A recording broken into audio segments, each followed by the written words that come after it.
couldn't get it done. Our pregame today brought to you by your Interior Design Center, making your house more of a home.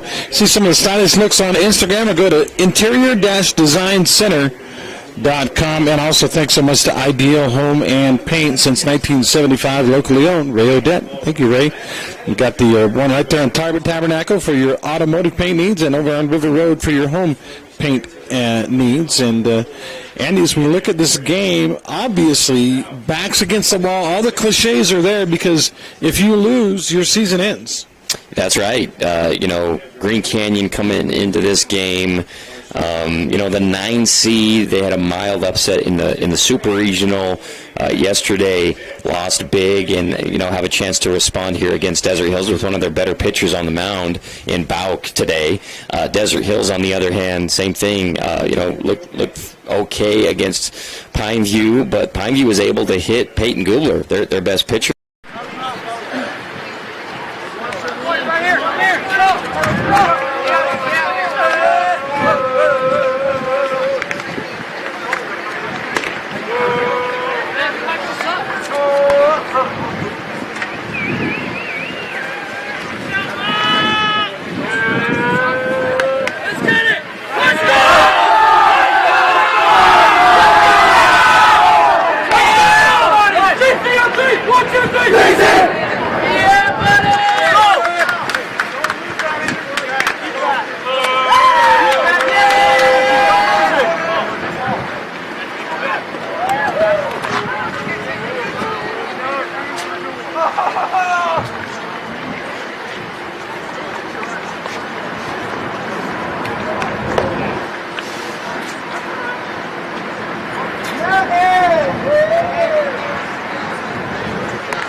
At the end, thought they got eliminated a little early in the postseason, and this year kind of facing that same thing. In the preseason, they weren't picked to top Region 10, but picked to be a really competitive team, and they still have an opportunity if they get a win to go on a run. And the way Carson Ergen has pitched for him this year, he's been really consistent and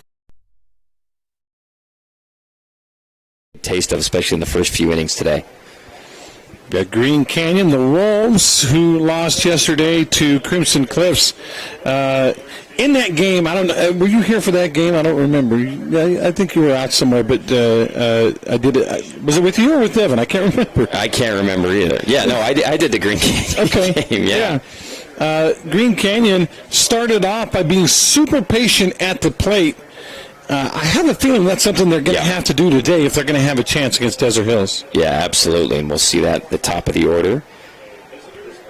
Yeah, we'll get our keys to the game in just a minute. I do want to get your Sky Mountain Golf Course starting lineup for Desert Hills in the field. It's Stewart in left, Olson in center, Proctor in, no, I'm sorry, that's the wrong team. Clough in left, Olson in center. Both teams have Olson as center fielders. How about that? Yeah. Mosier in right, the infield. Gubler is not playing short. He's playing third today. DeCastro at short, Fillmore at second, Terry at first, and again the pitcher is Irvin, and Wilson actually behind the dish today as the Jake Bean is actually going to DH. Need his bat in the lineup, but he has been hitting it really well, and he was subbed out last night against Pineview. I'm not exactly sure why. Wilson, the freshman, took over.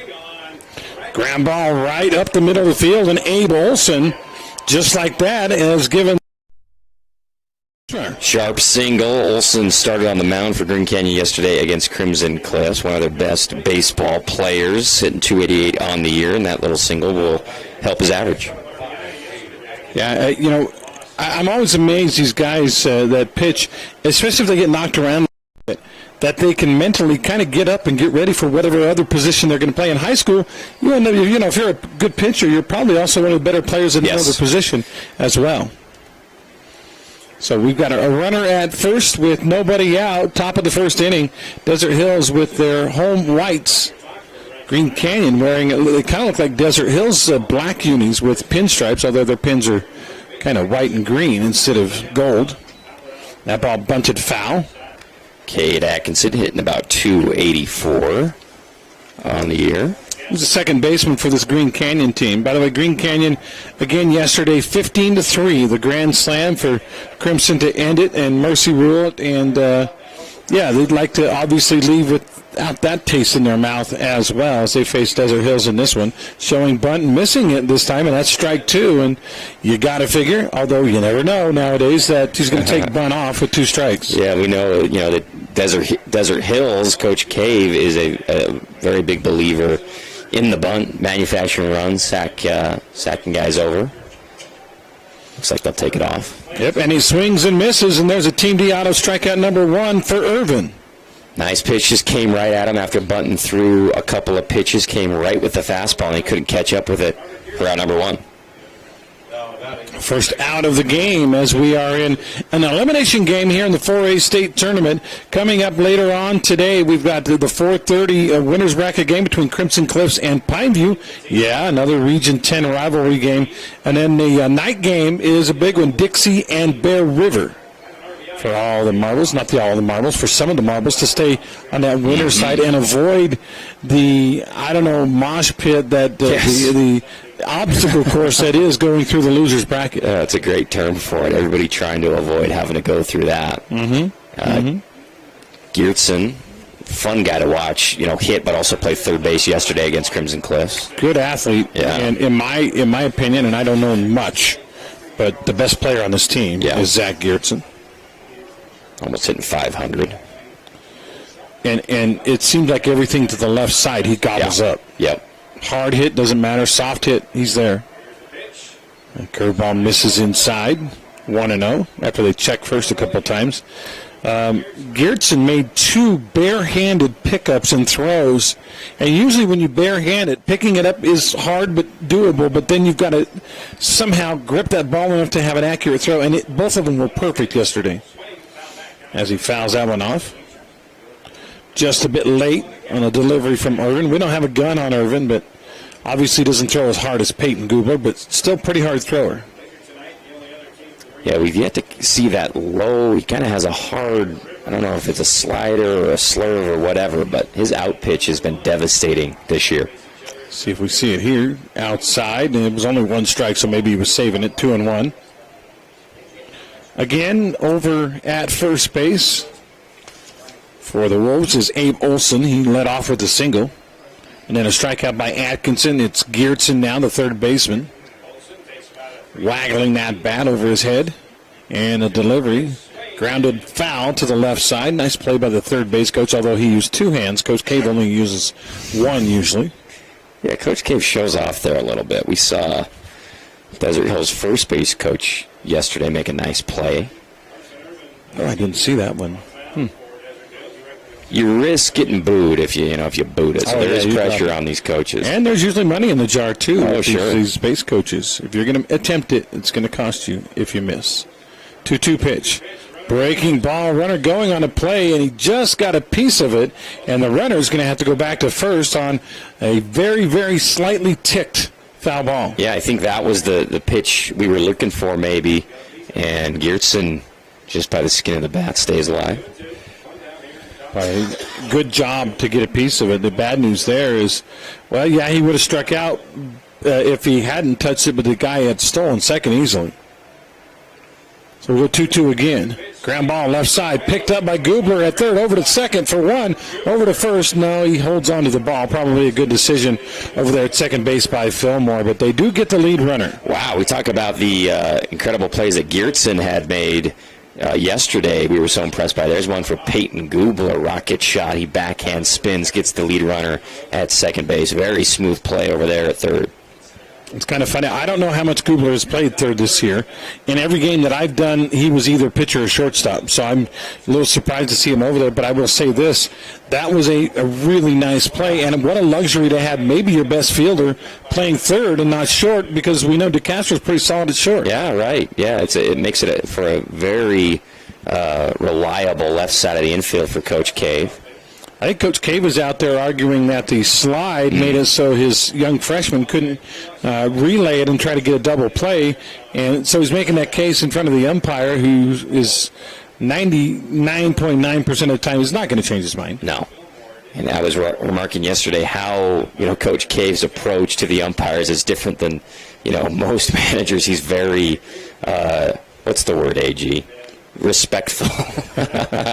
Just goes out there, has a nice conversation. They both leave edified by the experience.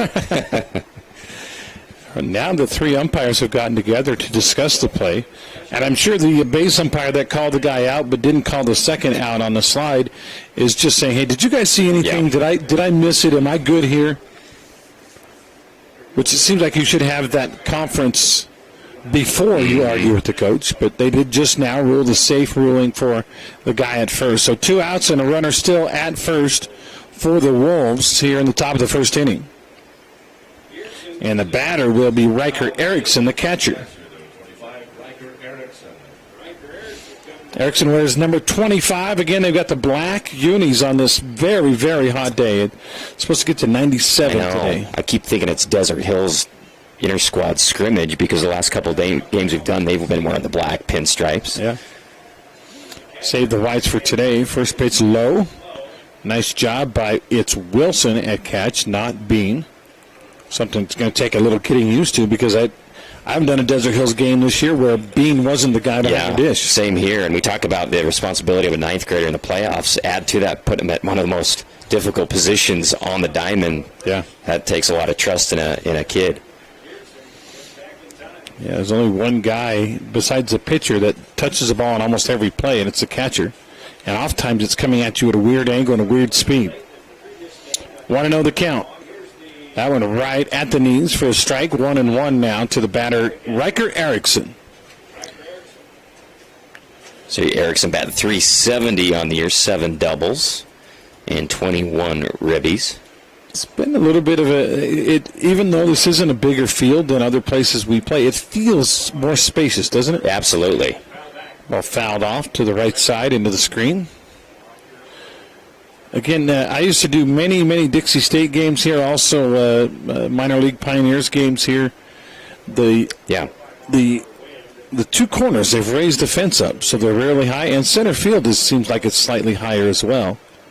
So it's a little bit different for me.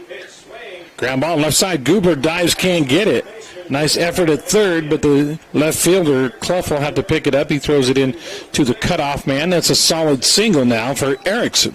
And Green Canyon hitting the ball sharp. I mean, they got the ground out to Goober, but that ball was smoked as well. So they're seeing it a little bit early in this game against Irvin, putting the ball in play with pace on it. They will bring in a speed-up runner for the catcher, Riker Erickson. Number 3. Do you have number 3? I don't. No, I don't. The roster they gave me, by the way, had like 8 different numbers crossed out and corrected and changed. And so even if we were to identify number 3, that doesn't mean that's really who it is. That, I believe, is Peterson. Okay. Jacob Peterson. That's one of the scratch-outs and corrections. But that will bring to the plate Coleman Bob. Let's see, it's Peterson is the speed-up runner. Yep, Jacob Peterson. The ball taken inside for ball 1. Runners now at first and second. 2 outs. We're in the top of the first inning of this elimination game here at the Florida State Tournament at Hurst Field in St. George, Utah. Pitcher, Irvin, taking his time. Olson playing center in place of Irvin. He's usually out there running around in the grass. Check, swing, strike. Nice job. Yeah, great delivery on the inside edge. Yeah, impossible spot for Bob with how much he's crowding the plate, throws it right underneath his hands. There is almost literally nothing he could have done with that with the bat. Now 1-1. Irvin delivers in the dirt, and it's 2-1. It's a nice block by Wilson behind the plate. His first challenging pitch to deal with. Does a good job. Coleman Bob's big right-hander. If there were maybe the 2 most intimidating figures on this team, Geertsen and Bob, 2 big guys. 2-1 the count. Irvin from the stretch brings it. And another nice one on the inside edge. That seems to be the sweet spot. And maybe the book on Bob, and it's 2-2. And if he swings at that, it's on the hands, and it's a dribbler to pitcher or third. Yeah, great precision on hitting the spots in this AB by Irvin. 2 balls, 2 strikes. Breaking ball got him swinging, a Team D auto strikeout, and that will retire the side. They get a couple on, but Desert Hills keeps them off the scoreboard after a half an inning. On our We Win Injury Loss scoreboard, no score here. Aces the place with a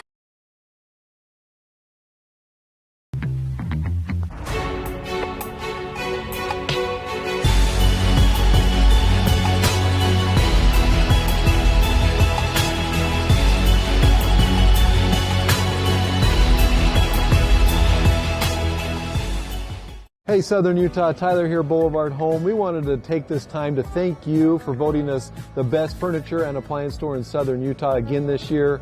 We couldn't do it without you. We appreciate all the support from you as well as the community for the 47 years we've been in business. So thank you from the bottom of our hearts here at Boulevard Home. We love you and we love Southern Utah.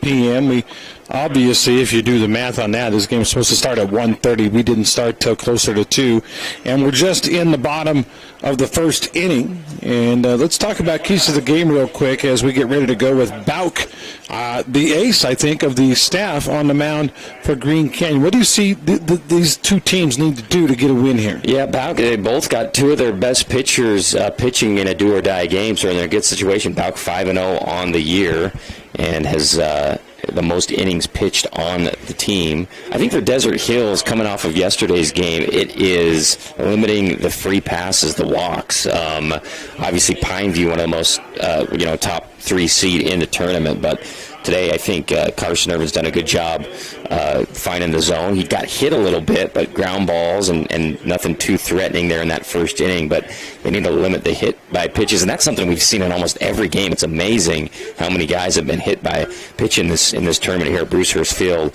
But also the key to the game for Desert Hills, always defense, always limiting errors. But in this game, Carson Irvin throwing strikes and limiting free passes to first base. And for Green Canyon, it's just offense, especially the second half of the order, putting balls in play, making Desert Hills work. We've seen them struggle a little bit in the field at times this season. You don't have to go gap to gap or be hitting home runs, but just putting it in play and challenging them, that's the best way for Green Canyon to keep this game close.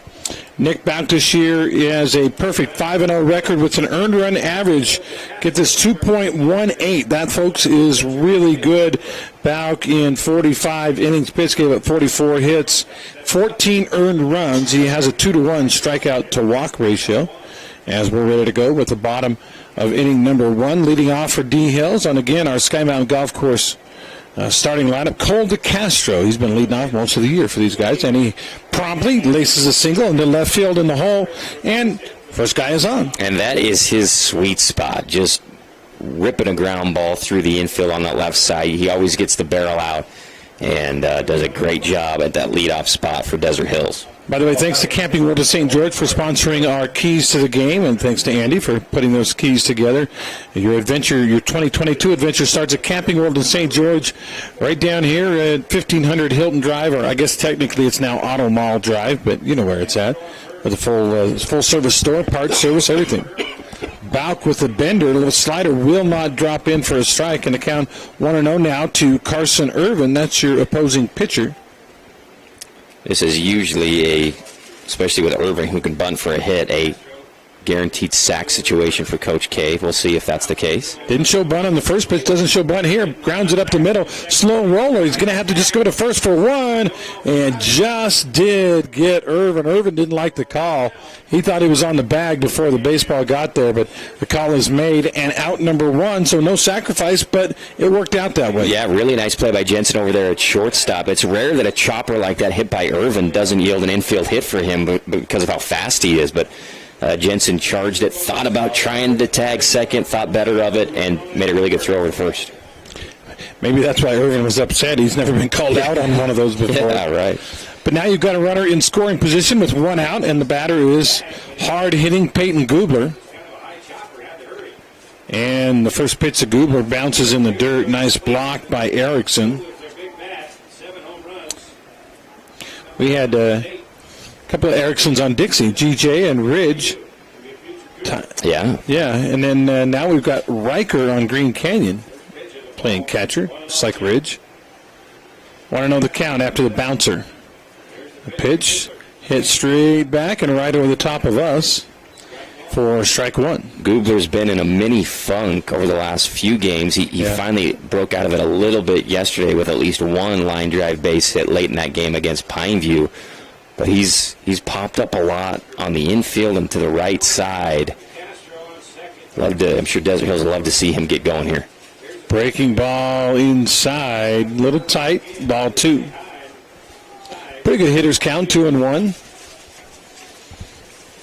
You look at the number of base hits at the major league level. The most hits are at 2-1 count in the major leagues. And he hit that one hard. That would have been a home run, but it was well foul. Wow.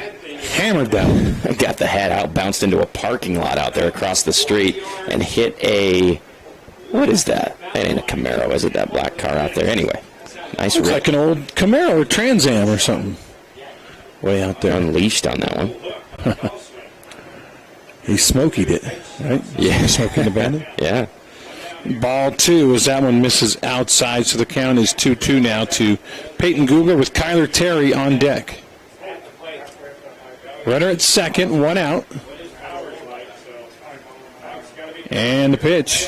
Hit hard, left side, shortstop has it. They had a play at third, and he mishandled it and got him anyway. Had the guy, the base runner, who was DeCastro, just run straight through with the mishandle, he would have been safe. But instead, he hesitated, and it cost him. Yeah, absolutely. Jensen had the runner right in front of him, and you explained it perfectly. I'm not sure why DeCastro hesitated, maybe thought Jensen was going to field it cleanly and get him in a pickle and wanted to anticipate that. But nonetheless, good play by Green Canyon getting the lead out.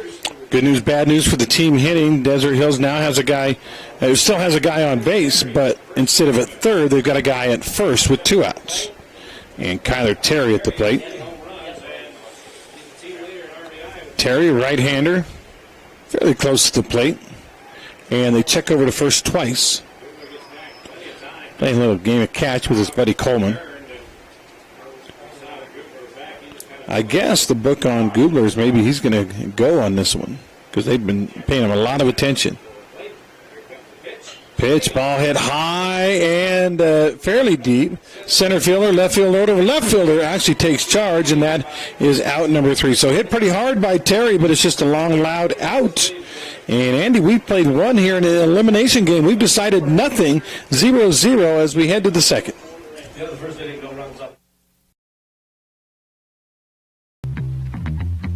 Utah is a place to connect with loved ones, and JRI can help you ensure that connection by protecting yourself, your family, and your assets. JRI Insurance is a team of insurance specialists dedicated to providing the best possible products, pricing, and services available, including great rates for families with teens.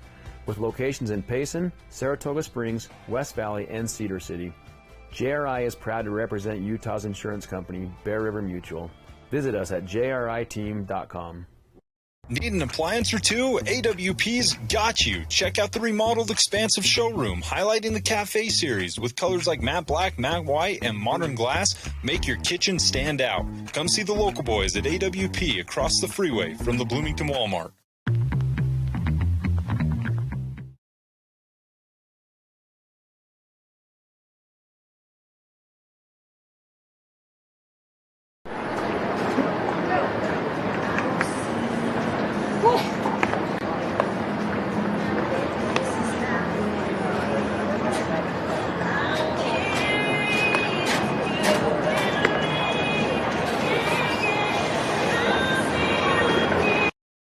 It's no score after one inning of play. Let's double back or circle back in honor of Jen Psaki no longer being the White House spokesman. Let's circle back and talk about our Sorry about that. I had to throw that in there. Talk about our Star Watch, brought to you by Intermountain Sports Medicine and Performance. I don't know that we spent a lot of time on Star Watch, but maybe just these two pitchers, Bauk and Irvin, huh? Yeah, absolutely. Two guys they've depended on all year long, and now their lives are on the line for the playoffs. So, yeah, Carson Irvin and Bauk so far through one. No runs given up. Doing a good job. It's a push, right, so far? Yeah. I think we'd be delusional to think the final score was going to be 1-0 or something like that with no score through one, though. Obviously, the pitching defense has been pretty good. And like you said, Andy, you could say, well, you know what, these might be the best pitchers on these two teams, with all due respect to Peyton Goober. Irvin's been very good. Bauk has been, well, he's 5-0. First pitch hit hard to left. It's going to land in front of the left fielder. Definitely clear over the head of DeCastro. And already a leadoff guy on again for the second inning in a row. The first guy up is the first guy on. Yeah, nice job by Jensen, just putting the bat on it. First pitch, attacking, and hitting one into left field for a base hit after making a couple good plays defensively for the Wolves. Green Canyon had 2 hits in the first inning. Now they have 1 here in the second off of Irvin. The batter now will be Will Wheatley, the designated hitter. Wheatley, big, strong kid. Bats from the right side. Today wearing 39. He wore 27 yesterday. And Wheatley shows bunt, gets it down. Nice bunt. Picked up by Goober. Goober has plenty of time, throws him out at first. But, hey, Wheatley did his job. He moved the runner over. He did, and that was a tough pitch because it came inside by his knees, and he had to kind of move the bat, slide it over, and just rolled it right down the line beautifully to get the runner to second. So Wheatley out, first out of the inning, but Trayson Jensen goes to second base. That'll bring up the pitcher, Nick Bauk. Bauk wears 26. Another right-hander, chance to pick up an RBI here. 250 hitter is Bauk. 6 ribbies on the year. I'd like to know what his RISP is, runners in scoring position batting average. We don't have that stat. It's one of my favorite ones, though, runners in scoring. Because some guys, that's an important one. Some guys hit, maybe 300 or higher, and then runners in scoring position, their numbers go way down. Other guys, clutch guys, their numbers go way up when some of these when the ducks are on the pond. And the pitch, just low after they threw back to second base. A little wheel play that didn't work. So 1-0 to Bauk. On deck is Carson Proctor, the number 9 hitter, and then back to the top of the order in Olson if we get there. 1 down, 1 on. Irvin. As the ball flared foul to the right side. A lot of ground over there, but it's going to land in that safe area where nobody can get to it. Right fielder and first baseman Terry and Mosier went hard after it, but there's no chance. Maybe if you have the speed of, say, a Deion Sanders or something. Bauk leads the team in strikeouts with 19. That's not very nice to point that out. Surely he leads them in some other stat. Some other pitcher. Yeah, he's a fantastic pitcher. Leads them in strikeouts on both sides of the plate. So the count now 1-1, 1 out, 1 on, and Irvin delivers a beautiful pitch at the knees, a fastball for strike 2. Nice shot. Irvin always around the plate. Usually the pass balls that he throws are swung at in the dirt by the batters, and the catcher has to run to the backstop to get them. Pressure on the freshman Wilson to make sure he catches everything. Here's the 1-2. Swung on and missed, and down goes Bauk, and you foreshadowed it. You said he led the team in strikeouts. He still leads the team in strikeouts, doesn't he? Nice job, too, by Wilson to squeeze that one. Another low-moving pitch that Bauk couldn't make contact with. And nice job by Irvin. Team D auto strikeout. Thanks to Team D. They won't be beat. Go see the local guys, Jason and Parker, at Team D Auto, 488 East St. George Boulevard, or go to teamdautosales.com. Batter now is Carson Proctor. And Proctor takes one just off the elbow. Missed it. Ball 1. Proctor, a .375 hitter this year. Thunder in this game because they lost to Pineview last night. Pineview has now won 8 straight games. So starting 1-4 in region. They haven't lost in a while. What's that, a month worth? 2 months worth. That one inside again, and it got Proctor right in the hip. And that's a free pass. I don't know what we talk about the field and the sun and stuff playing a different time of day. I don't know what it is about what's going on in this tournament, but I've seen more hit by pitches in the last couple games than I have all season. I have a theory on that. It seems like to me these northern teams crowd the plate a little more than our teams here in the south. And so we saw, Green Canyon yesterday against Crimson, 3-4 hit batters, and we've seen one here in this game. We saw Dixie hitting some Bear River guys, Snow Canyon hit some Bear River guys. So now 2 on, 2 outs. Irvin misses the ball low. And I think that's a coaching thing. I think the coaches say that's where we're going to set up, and if you get hit, well, that's part of the game. Of course, the players are like, Coach, wait, you want me to get hit with a baseball? That hurts. 1-0 the count, 2 men on. Irvin, a beautiful change of speeds that time, and way out in front of it was Abe Olson. And it's a ball and a strike. Olson singled his first time up. Solid single right up the middle of the field. I think early in the count, before he had to deal with a lot of the moving junk pitches that Irvin has in his arsenal, just ripped a fastball. 1-1 pitch. Irvin checks the runner at second. And they have a wheel play on. It's not in time. So they throw it back to second. Irvin has a good move, and he's also a great fielder as a pitcher. He's made so many great plays. Has great reflexes and is so quick. With a right-handed pitcher up, that means the guy that covers the bag usually is a second baseman, or right-handed hitter, rather. And so that's your freshman over there, Fillmore, that's having to field those wheel plays. That one right at the knees for strike number 2, and now in the hole 1-2 is Olson. With 2 outs and 2 on, and these guys left a couple of men on last inning. That was kind of the story about them, right? Leaving guys on base against Crimson. 1-2, Irvin looks at the runner. Now he brings it to the plate. Check swing. Did he go around? Wilson tags him. Now they're going to appeal, and the umpire down the line says, I didn't see it. I mean, he signals safe, but I think what that really means, I don't know. The count goes to 2-2. Wilson, well coached, even though he's a freshman. He's like, I'm going to get everybody involved, see if I can get a call here. I thought he went pretty far too. That check swing was not a soft one. Now 2-2. The pitch fouled straight back into the net. I think scared somebody on the front row with an umbrella. The umbrella used everywhere else in the world for blocking the rain. In St. George, it's used for blocking the sun. Yeah, I would say everybody pretty much came prepared today. I think they learned their lesson yesterday. It was brutally sunny and hot. 2-2. 2 on.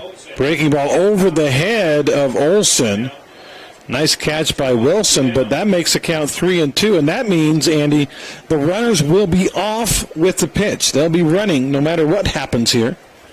Of course, if it's ball 4, they can stop running and just jog, but big pitch here, full count. 2 outs, 2 on. Irvin to Abe Olson, the pitch, and that got him. Tried the curveball, and it never, Andy, came around the corner. It didn't seem. No, it didn't. But that's a pitch that he has had and has been super reliable in those situations, and that's why he trusts it in a 3-2 count to throw it.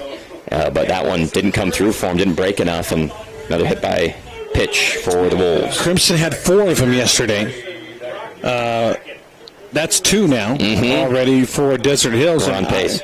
I think at this point, Andy, you can definitely say there's something going on here, and it's probably the fact that these guys have been coached to hug the plate.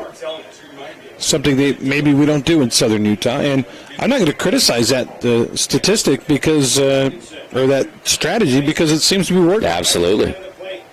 Bases loaded. Irvin steps off. The batter now is Cade Atkinson. Atkinson struck out his first time up.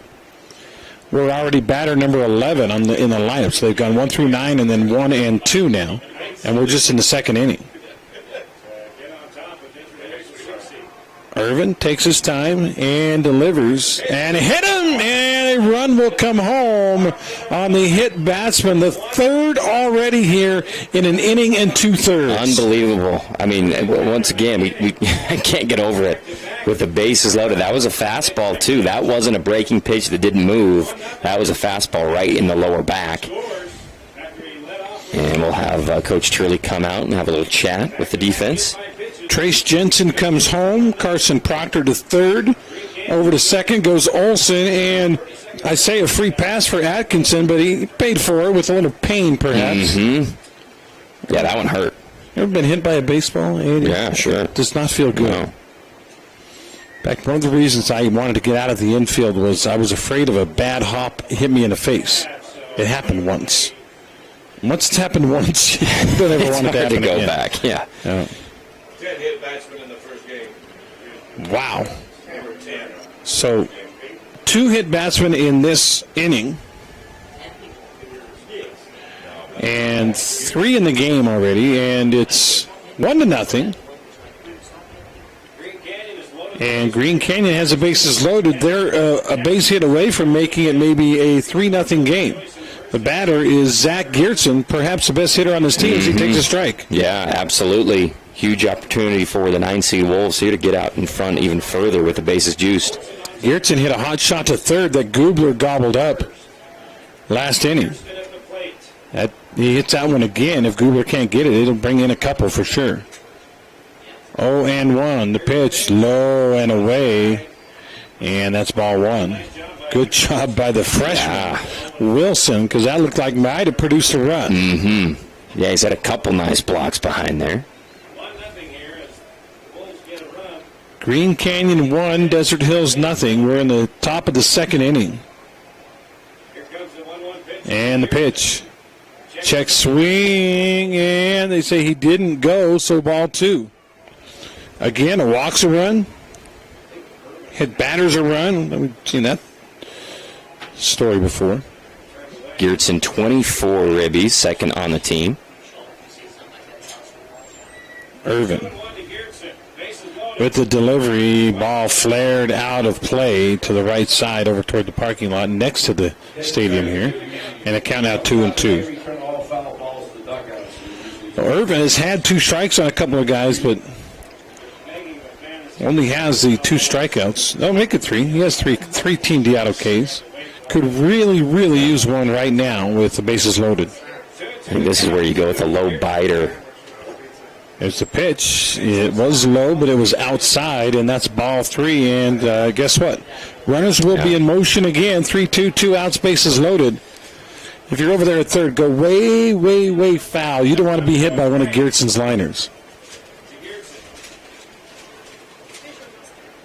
3-2. Irvin looks around. Oh, the ump is saying 2-2, which is a key distinction to communicate. Oh, no, he is saying 3-2. Yeah, I've got 3-2, yep. I think everybody up here in the box had 3-2.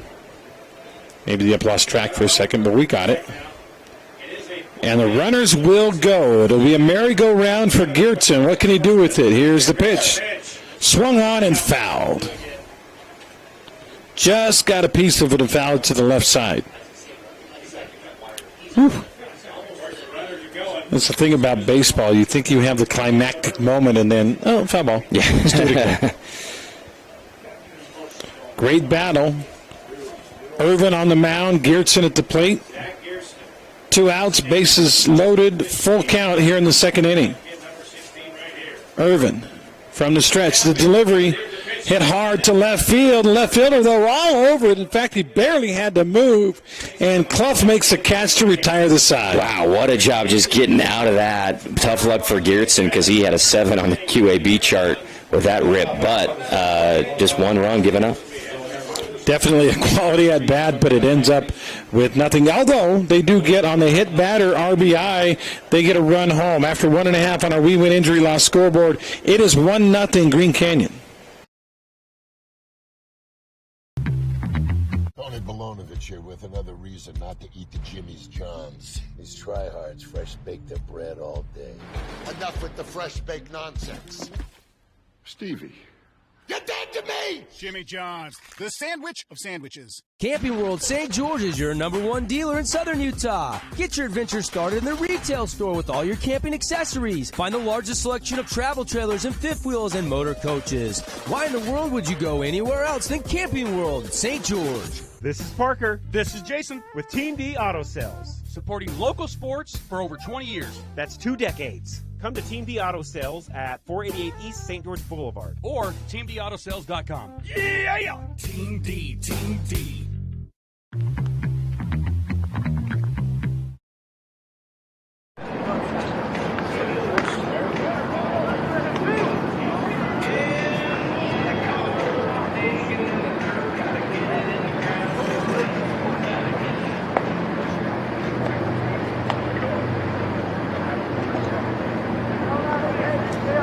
We saw Green Canyon take a 2-0 lead on Crimson last night without a hit. They hit batters and walks, and well, they do have some hits in this game. They've got 3, but the run scored on a not hit, get hit, but or not get a hit, but get hit.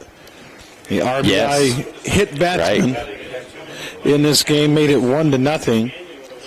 As that was what Atkinson I think got hit to knock the run home.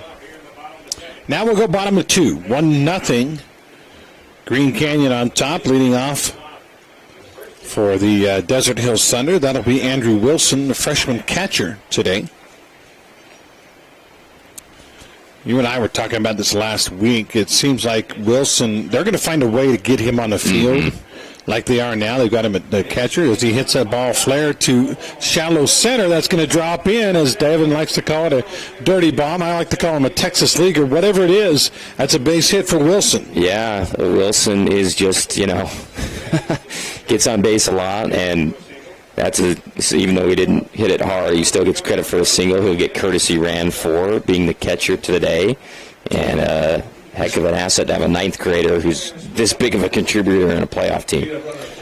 So Wilson playing first base most of the season, played a little catch, but we have speculated that he could probably play second or short, and within the next couple of years, he'll probably be the starting shortstop on this D Hills team. And you've got Fillmore at second, and then, like you say, Wilson potentially at shortstop, and that's a middle infield that you can roll with for the next few years. Of course, DeCastro, just a junior. Yeah, he's got one more year. Taylor Mosier at the plate now. Mosier takes a strike. After a check over at first, they threw over once to get that speed up guy. I didn't get that. Did you get that speed up number? Oh, yeah. 7? Trying to bother the pitcher, dancing around over there. Mosier was 3 for 4 yesterday against Pineview. Took a big cut, and now he's down 0-2. Mosier plays right field for this team, facing a very good Nick Bauk on the mound with 1 on and nobody out. Mosier probably put this thing in play with 2 strikes. Here's a pitch. Check swing and no swing, and that one was low for ball 1. Seems like to me, Andy, we're not going to get any check swing calls today for either team. Seems like that, yep. Taylor Mosier at the plate with a runner on, the speed up runner. We ever figure out who 7 is? Yeah, I'm trying to pull up the... Seth Wells. Thank you. And Mosier with a big cut, can't catch up to the speed ball from Bauk, and that's 1 down. Nice pitch, changing the eye angle a little bit on Mosier, who coming off one of his best games of the year yesterday against Pineview, but gets him going out swinging that time. 1 down, tying run on base, and the batter now is Jade Fillmore, the freshman second baseman. I think second game in, there's any intimidation for a 9th grader here at the state tournament? I don't think so. I think that how much baseball these guys have played in the summer, high competitive, whatever. I mean, they seem very comfortable out there to me. Fillmore in the field has been great. He can bunt. He can do a bunch of different stuff. They trust him on the base paths. So, yeah, I think he's pretty comfortable. And by the way, with Mosher at the plate, they did not play small ball. He was swinging all the way. And Mosher hits that one to center field. That could be trouble. Center fielder with lots of time and room and makes the catch. And that's 2 down. I can say Olson on the play in center because both teams start a guy by the name of Olson in center.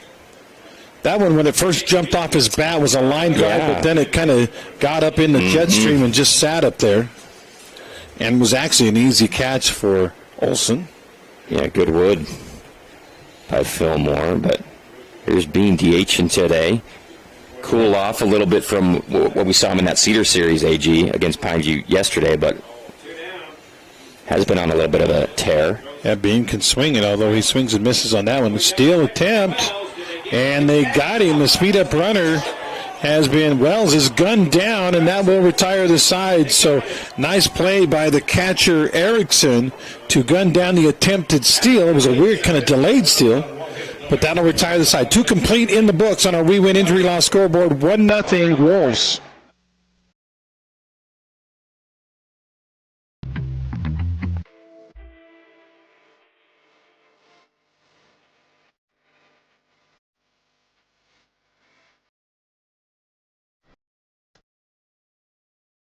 Got a project at work or around the house? Well, think Bucks Ace Hardware. Think Bucks for all the top brands like DeWalt, Milwaukee, and Stihl. Plus, Bucks has the best sporting goods department. You've got to see their gun department. It's stocked with a great selection of guns and ammo and accessories. 2 locations at the Dino Crossing in St. George or State Street in Hurricane.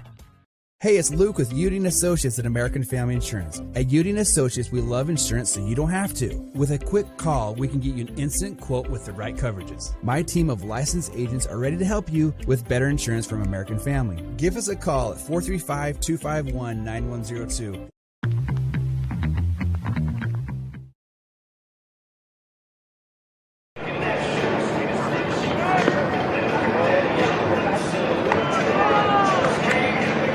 Clinic in St. George. Check out netsonfire.org. You just heard a commercial for training this summer to get yourself ready for the fall sports season. Get signed up today. Nets on Fire, located in the B. Moore Complex, building champions on and off the court. That's Nets on Fire. And Riker Erickson will lead it off as we start the top of the 3rd inning. Erickson 1 for 1 in this game. He singled, was left aboard back in the 1st inning. Coming off that nice gun down at second base on an attempted steal by D. Hills. Yeah, showed a little cannon in the arm there. Wasn't perfectly on line, but it got there so quickly that they were able to get the tag in. First pitch to Erickson is in there for strike 1. Nice spot outside corner by Irvin. Again, game 1 in the books. Hurricane goes down. They make their first state tournament. Oh, there's a ground ball, and diving effort by Gubler. Can't get it. And another base hit for the 3rd straight inning. These guys have their leadoff guy aboard due to the Wolves. Yeah, they've been hitting it on the ground hard when they've made contact today. And mainly a lot left side, and good effort over there by Gubler. Just couldn't quite stretch out the glove far enough to knock it down. Abe Olson led off the first with a single.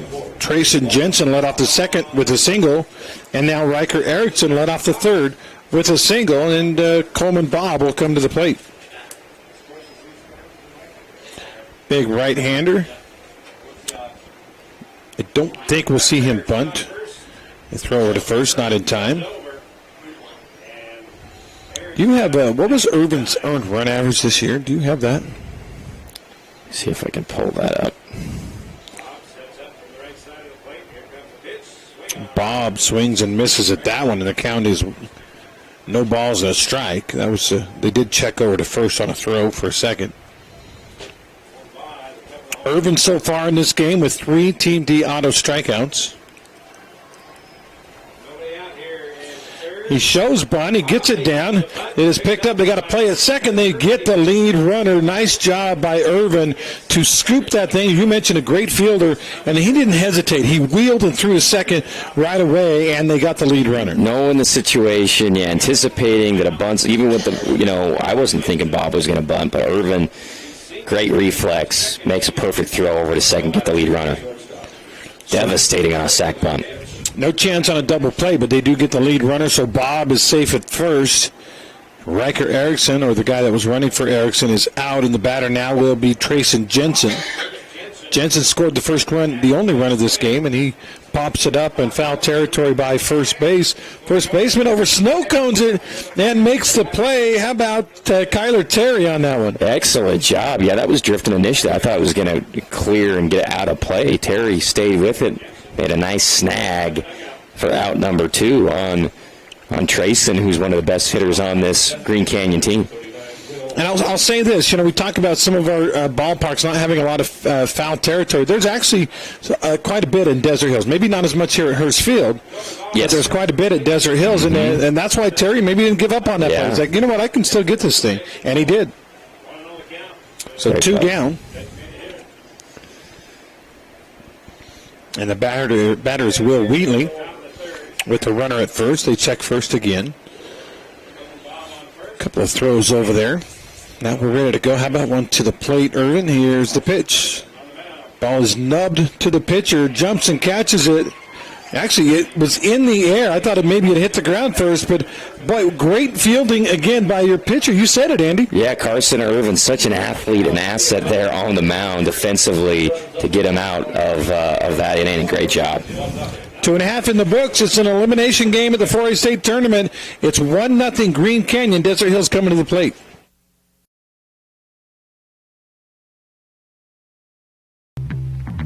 Ernie's 2 Sinclair stations want to wish Region 10 athletes the best of luck this season. And stay tuned for the Ernie's Player of the Game. Don't forget to grab an Ernie's reward card that allows you to save on fuel and earn points for every $1 spent in store. Get your card today. Ernie's, St. George, Hurricane, Cedar Inn, and Beaver. Since 1946, Wilkinson's House of Lighting has been a fan of all Southern Utah high school sports. These are special kids. Help us celebrate these young men and women and all the student athletes by getting out to the games and cheering them on. From Wilkinson's House of Lighting.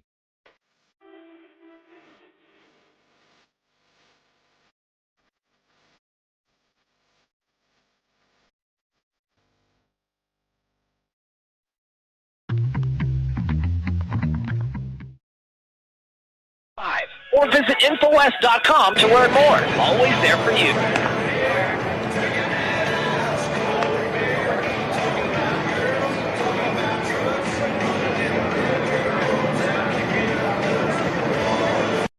Then you will play Snow Canyon in another elimination game tomorrow. If you win that game, you play again tomorrow. So it'll be 2 games in one day for the team that wins this game if they can keep winning. If they lose, obviously, their season is over. So things get kind of complicated from here on out for a team that drops into the loser's bracket. Obviously, you want to avoid that. You and I were talking during the break here about the next 2 games, the winner's bracket games. Dixie Bear River at 7 tonight, and then coming up after this game, Pineview Crimson Cliffs. Pineview Crimson split this year in 2 games. Dixie and Bear River, I think they saw each other play at the same tournament, but they didn't play each other, if memory serves, in the preseason. You can correct me on that one if I'm wrong. I think we've got a new pitcher. Really? No, I think it's Bout. Is it 26? Yeah. Okay. Yeah, that's Bout. Oh, okay. I thought he was 18. Jake Bean was at the plate when the runner was thrown out, so he'll go back out there and with a new count. 0-1 to him, and now 0-2 to him. 2 breaking balls that looked really good from Bauk with Olson on deck. Big right-handed center fielder today. Bean fouls it into the dugout. That's the D Hills dugout. No, excuse me, that's the Green Canyon dugout. If you're going to foul it in the dugout, foul it in the other guy's dugout, right? Yes, yeah, absolutely. The 0-2 fouls it the other way and out of play. Nice job. Just staying alive. Defensive swing, just kind of a half swing there by Bean. I don't know if you ever saw that, and I don't remember who was at the plate, but it's a clip on YouTube where a guy fouled the ball into the other team's dugout like 6 or 7 times in a row. And it got to the point where all the guys were going back in the corner away from where he was fouling it. And he even shrugged his shoulders and said, I don't know what's going on. 2 straight balls now for Bauk after getting up 0-2. Evens the count at 2 balls, 2 strikes for Jake Bean. Man, that was a good placement close on the outside corner by Bauk. I'm not sure why that wasn't a strike. That one way outside, though. So ball 3, and the Count is full. D. Hill scored just 3 last night. They were behind the entire game, down 5-0 at one point, got to within 5-3, but in Pineview got a couple of insurance runs to put it away, as that one was fouled off by Bing. For Desert Hills, they want to carry the Region 10 banner and show that.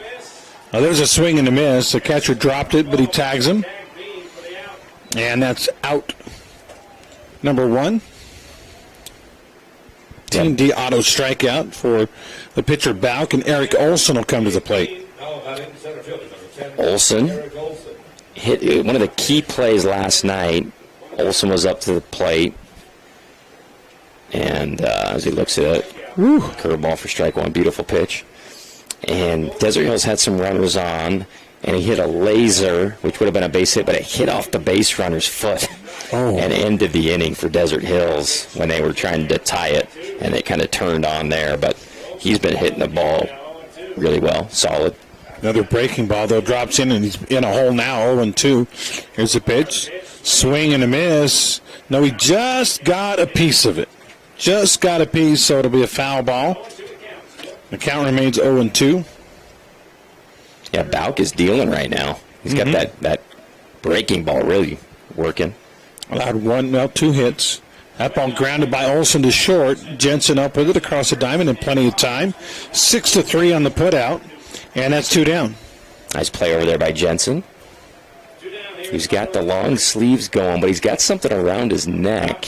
I'm trying to figure out if that's one of those cool-down things you get wet and put around your neck on a hot day. If so, I could use one of those right now. Jensen is not what you would call a prototypical shortstop. You think a shorter guy, maybe 5'4", really skinny, really quick. Yeah. Jensen's I'd put him more like 5'9", and kind of husky, kind of a thick kid, not fat but thick, and yet he's their shortstop, and even pitched a while yesterday. Yeah, he's a heck of a player. He's made all the plays at short. But I agree with you. Ground ball up the middle, should be a base hit. It is a base hit, as Cole DeCastro is 2 for 2 today with 2 solid singles. Yeah, just finding the holes in the infield, hitting it sharp on the ground. Exactly what you want your leadoff guy to be doing. He excels at that. DeCastro was out on a fielder's choice in the first inning, so he didn't get to stay out there that long, but he did get a hit, and now he's 2 for 2. Looking at the pitch count now for our pitcher, Bauk is at 35. I heard Devin talk last game about all the pitch restrictions, the number you throw, and how long you have to sit. Catcher loses the ball. It was at his feet the whole time. And it's ball 1 to Irvin. I think at this point, it doesn't matter. As far as pitch count, you've got to win. And yeah, it matters maybe down the road if your guy can go under 65 or whatever it is. But what really matters is you got to stay alive. Do anything you can to stay alive. And ball 2 now to Carson Irvin, who we know is one of the fastest guys in Region 10. He's lightning, and he, was pitching today, played center field last night, made one of the best plays of the tournament, throwing Luke Iverson out on a tag up from second to third, and he was deep, almost to the warning track when he made the throw. Put it right on the bag. And Iverson's no slouch himself speed-wise. Nope. That ball fly to the left field, fighting the sun, but making the catch without really any problem is Stewart. And that will retire the side, and Bauk is dealing. He's got a shutout, a 3-hitter, a shutout through 3 innings. We played 3 complete. 1-0. Wolves on top of the Thunder on our We Win Injury Loss scoreboard.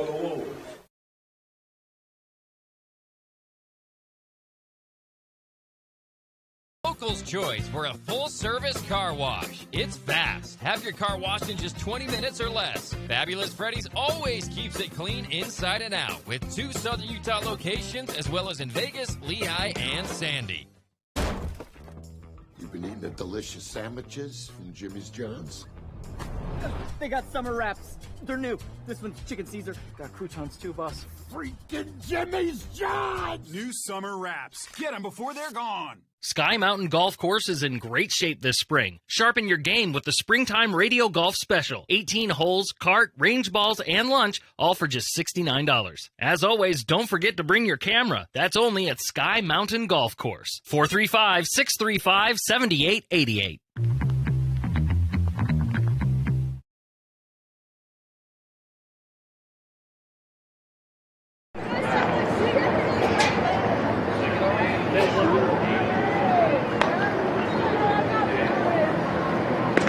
Thompson here at Bruce Hurst Field. We saw a 19-8 game earlier today. This game is completely, I wouldn't say opposite, but very different from that game. We're at 1-0 as we go to the top of the fourth inning. Due up for the Green Canyon Wolves, who have the lead, is Nick Bauk, the pitcher, as well as Carson Proctor, the right fielder. And then back to the top of the order in Abe Olson, who's been on twice. Yeah, it's funny, one game to the other. I prefer this type of game. Defense, really good pitching. And, both these teams have, one of their best, if not the best pitcher on both teams going for them today. So we going in this inning, I want to ask your opinion about something. Yeah, ball in tight. We have yet another hit batsman. Did that get him in the face? Man, it looked like it hit him in the face, but he's not responding like it did. I mean, he went to put the bunt down. That was coming right at his nose, and maybe it hit his helmet or something. But Bauk will come out for a speed-up runner. Now again for the fourth straight inning. Green Canyon has a leadoff guy aboard. Usually the point of chin music is so that the guys back off the plate, right? Yeah, it's not These guys aren't making the adjustment. They're still just daring you. Yeah, throw it inside on us. We'll take the base every time. As a pitcher, you want to establish that, the plate is mine. You cannot lean over the plate like that. And yet, they don't seem to have a problem with it. They show bunt again. They throw back behind the runner. Would have had him had they fielded cleanly. Great throw by Wilson, the catcher, but again, the ball wasn't quite fielded cleanly, and the tag wasn't in time. Yeah, good heads up behind the plate by Wilson. Did pull the bunt back in time, so the count is 1-0 now to Proctor. And the 1-0 pitch. Bunts it down to the pitcher's side. Second baseman will have to get it. They throw it over to first. No, they don't. No play as Fillmore picks up. I thought he still had a play, Andy. I'm surprised he didn't throw it. Well, it was a perfect place to put it because you bunt it with enough pace to get it past the really athletic Irvin at the pitcher's mound, and Fillmore has to come all the way up, and he ate it. I agree. It may have been worth a throw over there. It was a short throw, maybe 15 feet, 20 feet. But he held the ball, and now it's 2 on and nobody out after, our fifth hit batsman in this game? Yeah, excellent placement on that bunt. Irvin with 3 innings pitched, 4 hits allowed, and 4 hit batsmen. 2 on, nobody out. Irvin inside, little chin music. We almost had a 5th hit batsman. But bailing out of the way was the batter Abe Olson. He says, I don't want a free pass. I want to hit the ball. At least that's what it seemed like. He was actually not on the plate as on top of the plate as some of the other hitters. If you look, there's actually a little bit of space there. 1-0. Maybe Abe, he got hit earlier. Maybe he's like, I don't want to get hit anymore. But a bunt. They wheel and throw to third. They get the lead runner on another athletic play by Irvin. There was no doubt in his mind when he fielded that one where he was going, and it wasn't first. Great play. Like a cat, knows the situation, and almost got it to Gubler in time for Gubler to try to wing it across the diamond for the 1-5-3 double play. But, Gubler thought better of attempting that, but Irvin with another great play. 1 down, Atkinson to the plate with still runners at first and second after the nice play by Irvin to get the lead guy. Atkinson is 0 for 1. He was hit by a pitch, and he takes a strike. Is that unfair of a coach to ask his guys to crowd the plate and know that they're going to get hit? That wasn't what I was going to ask you about earlier, but that's a question now I will ask question, you. Yeah. I would say, That was really tight, too. I would say no. I think it's baseball, and it gives your team an advantage, and it's part of the game. Well, and there's a batter's box, and these guys are in the batter's box technically, so it's certainly not against any rules. No. It's like asking a receiver to go over the middle in a football game. Although if a guy gets hurt, you probably won't. Oh, and that one inside got him off the helmet. It was a softer breaking ball, but that is unbelievable. Actually, that has hit batsman number 5 in this game, and the bases are loaded.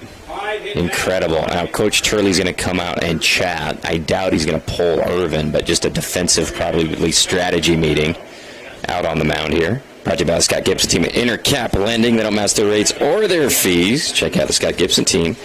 Text them or call them at 435-619-8080 and see how much the Scott Gibson team can save you today.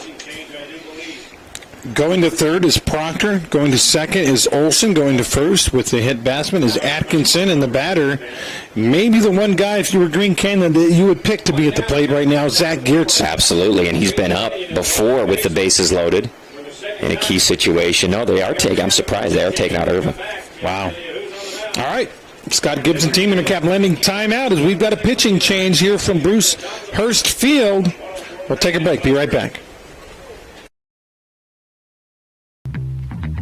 Hey Southern Utah, Tyler here, Boulevard Home. We wanted to take this time to thank you for voting us the best furniture and appliance store in Southern Utah again this year. We couldn't do it without you. We appreciate all the support from you as well as the community for the 47 years we've been in business. So thank you from the bottom of our hearts here at Boulevard Home. We love you and we love Southern Utah.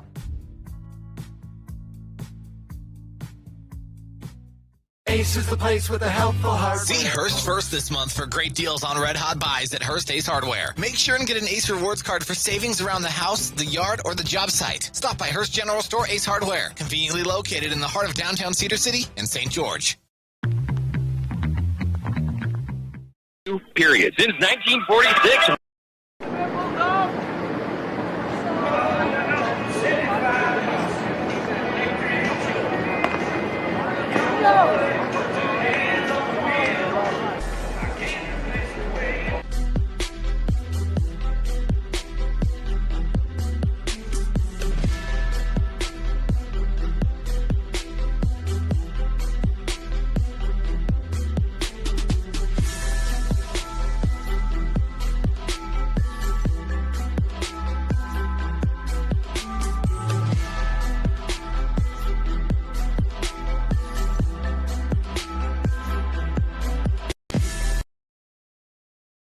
Game 2 against the Reds. We're used to seeing out of the bullpen. He's done a tremendous job this year, and we'll see if he can get them out of this jam.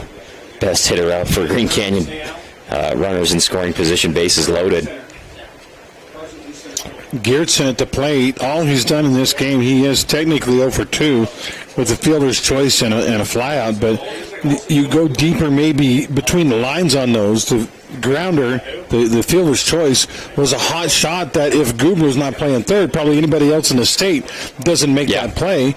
The flyout was a hard line drive that just happened to be right at the left fielder. If that's 10 or 20 feet either direction, it's extra bases. So this is a guy that does not get cheated at the plate, and we saw him hit the ball hard twice. And sophomore, did we say is Musgrave a sophomore? Musgrave is, I believe, a junior. Junior. Landon Musgrave with his work cut out for him. Bases full and 1 out. Double play would be just really perfect for Desert Hills. And, of course, Green Canyon thinking, we got Geertsen up. Let's go gap.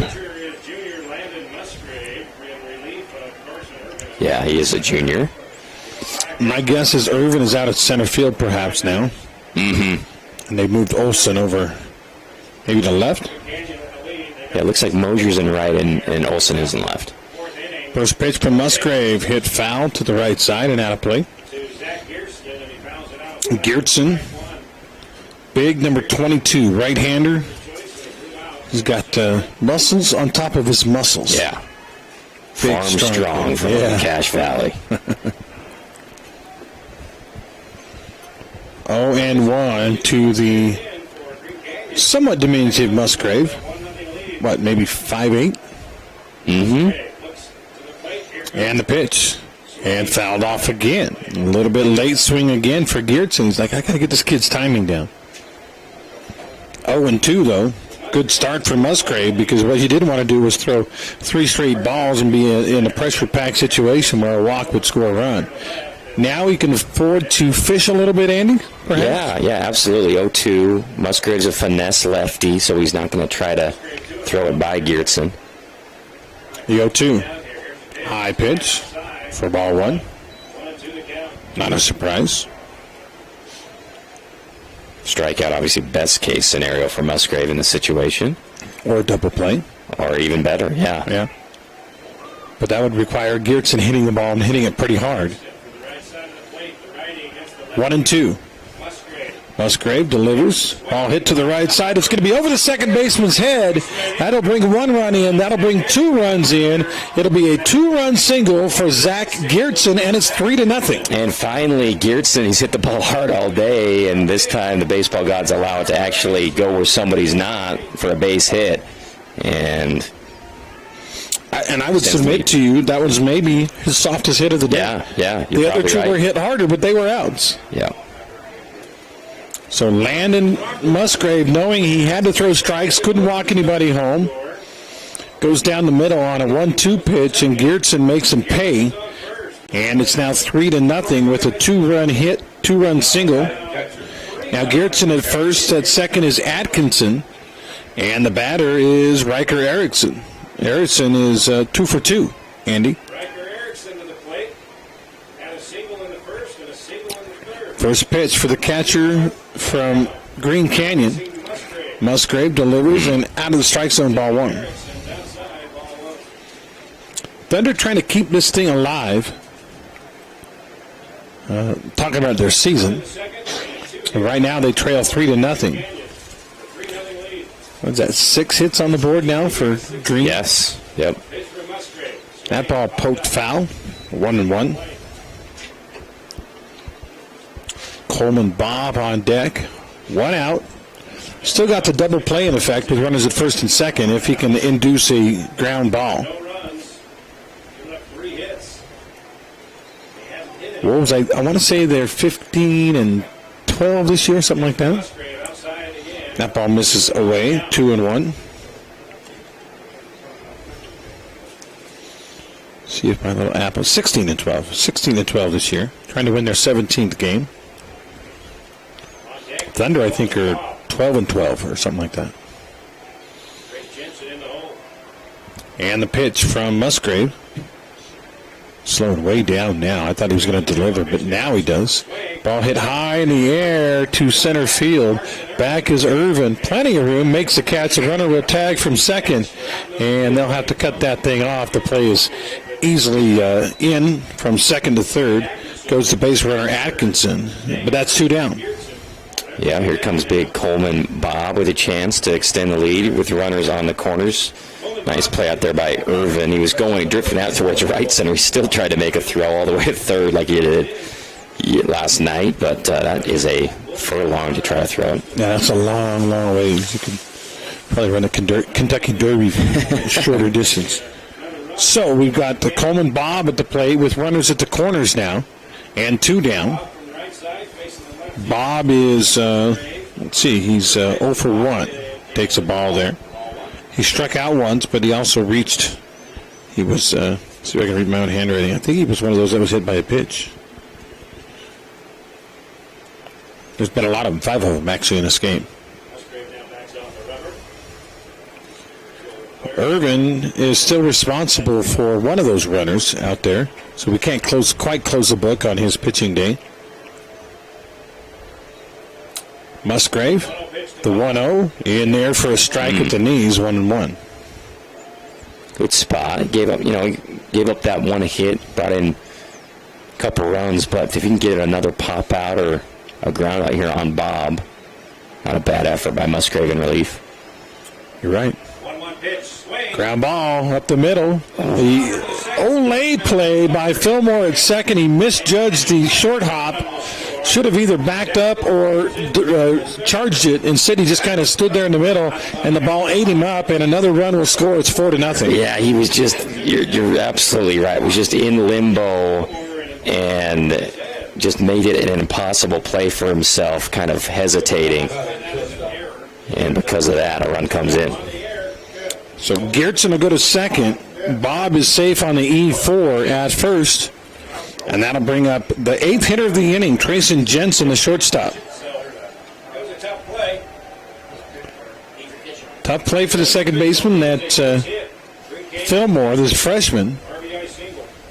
And I'm sure his teammate, DeCastro, was saying, hey, maybe a teaching moment, huh? Hey, next time, you really need to do one of two things, charge or back up. Yeah, you cannot just stand there and try to play a short hop. Stay in the middle. It's going to handcuff you. Or like you said, you're just going to have to try to blindly stab at it on an Olay on a short hop, which is just impossible.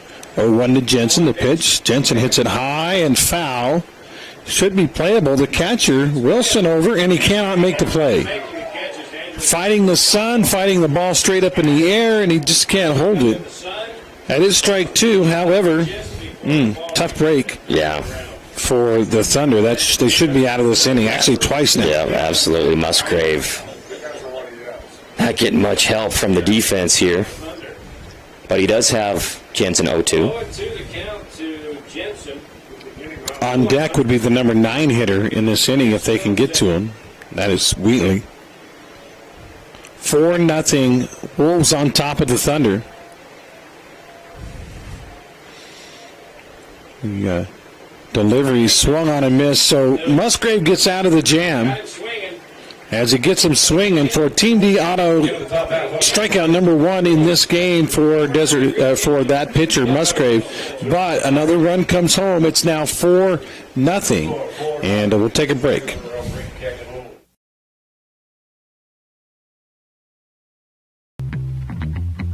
Utah is a place to connect with loved ones, and JRI can help you ensure that connection by protecting yourself, your family, and your assets. JRI Insurance is a team of insurance specialists dedicated to providing the best possible products, pricing, and services available, including great rates for families with teens. With locations in Payson, Saratoga Springs, West Valley, and Cedar City, JRI is proud to represent Utah's insurance company, Bear River Mutual. Visit us at jriteam.com. Need an appliance or two? AWP's got you. Check out the remodeled expansive showroom, highlighting the Cafe series with colors like matte black, matte white, and modern glass. Make your kitchen stand out. Come see the local boys at AWP across the freeway from the Bloomington Walmart.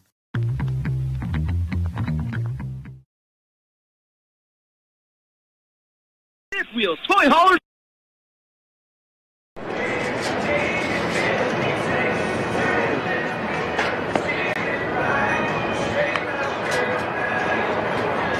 A couple of stories, and usually we're behind home plate, like literally right behind home plate.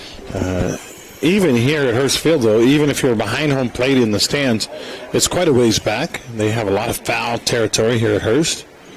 And right now, 4-0 Green Canyon. How good is this Nick Bout kid? Well, we'll talk about that in a minute. We can't close the book on Irvin. A 3 1/3 innings pitched, 5 hits. He allowed 4 runs, 3 of those earned, struck out 3, but the big number doesn't actually make the line score. It's down over here. HBP K. Irvin 5. What that means is he hit 5 different Green Canyon players by pitches. Unbelievable. I've never seen anything like it. And that's been kind of the trend this whole tournament as we've been discussing. Yeah, there were like 4 and 2 innings yesterday for Crimson. So, got to rattle the bats a little bit, as Devin likes to say, for Desert Hills. Leading off will be hard-hitting Peyton Gubler. Gubler reached on a fielder's choice his first time up. I'm looking back at my book from the previous game, and I know Hurricane was hit 3 times. And Snow Canyon, let me count theirs up too to add to the grand total here. By the way, foul ball there. And an 0-2 count to the hard-hitting Gubler against Nick Bauk, the ace of the Green Canyon staff. And Gubler fouls that one off, too. Snow Canyon was hit 5 times. Wow. So you got a Hurricane hit. That's 8 total in that game. I would feel very safe in saying I didn't know one single game this year where any team hit the other team 5 times. That ball outside, 1 and 2. I can't think of anybody hitting the other team more than maybe twice. Yeah, me neither. And it's a common thing here at the state tournament. Here's the 1-2. Gubler flares it to right field. It might be over the right fielder's head. Ooh. He circles the wagons and makes the catch. And that looked like that was going to be trouble all the way for Proctor out there in right, but somehow he found the ball in time and made the catch about 20 feet in front of the fence. Man, pivoted around and made a ballerina catch because Gubler smoked that one. I mean, he hit that one really square going the other way. I thought it was definitely going to get over Proctor's head, but no, nice play. That'll bring up Kyler Terry, the first baseman for Desert Hills. Terry is 0 for 1. He flew out to left on a hard liner his first time up. And he looks at a breaking ball for a strike. And Bauk has got the curve working, doesn't he? Yeah, he does. And, good defense behind him, too. 1 out, nobody on. Bottom of 4, 4-0. And that one outside for ball 1.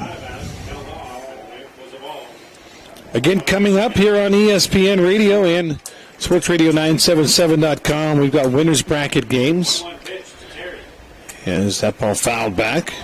Crimson Cliffs Pineview at 4:30. And then the nightcap tonight, the battle of the top 2 region winners, Dixie and Bear River. Should be a good one, huh? That's going to be awesome because Bear River is they're playing with, like they always do. They got a lot of spunk and play with spirit and stuff like that. So Dixie, I think the most disciplined, well-rounded team in the tournament. But with the way Bear River's playing, who the heck knows what's going to happen? 2-2. That ball misses. I think the pitcher thought he had a strikeout.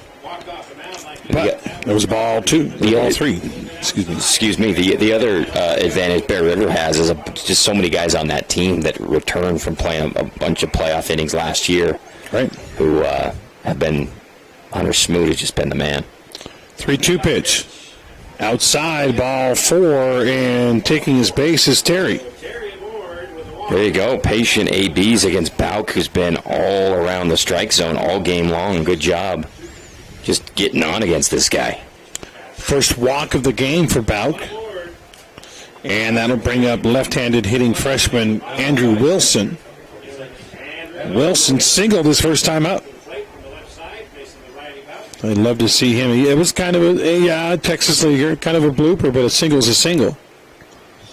And you got a runner on now, so that makes a base hit here even more important, perhaps. I get the feeling Wilson and Fillmore, they're too young to know any better. They just say, I'm just going to get and play ball. Yeah. Takes that one outside.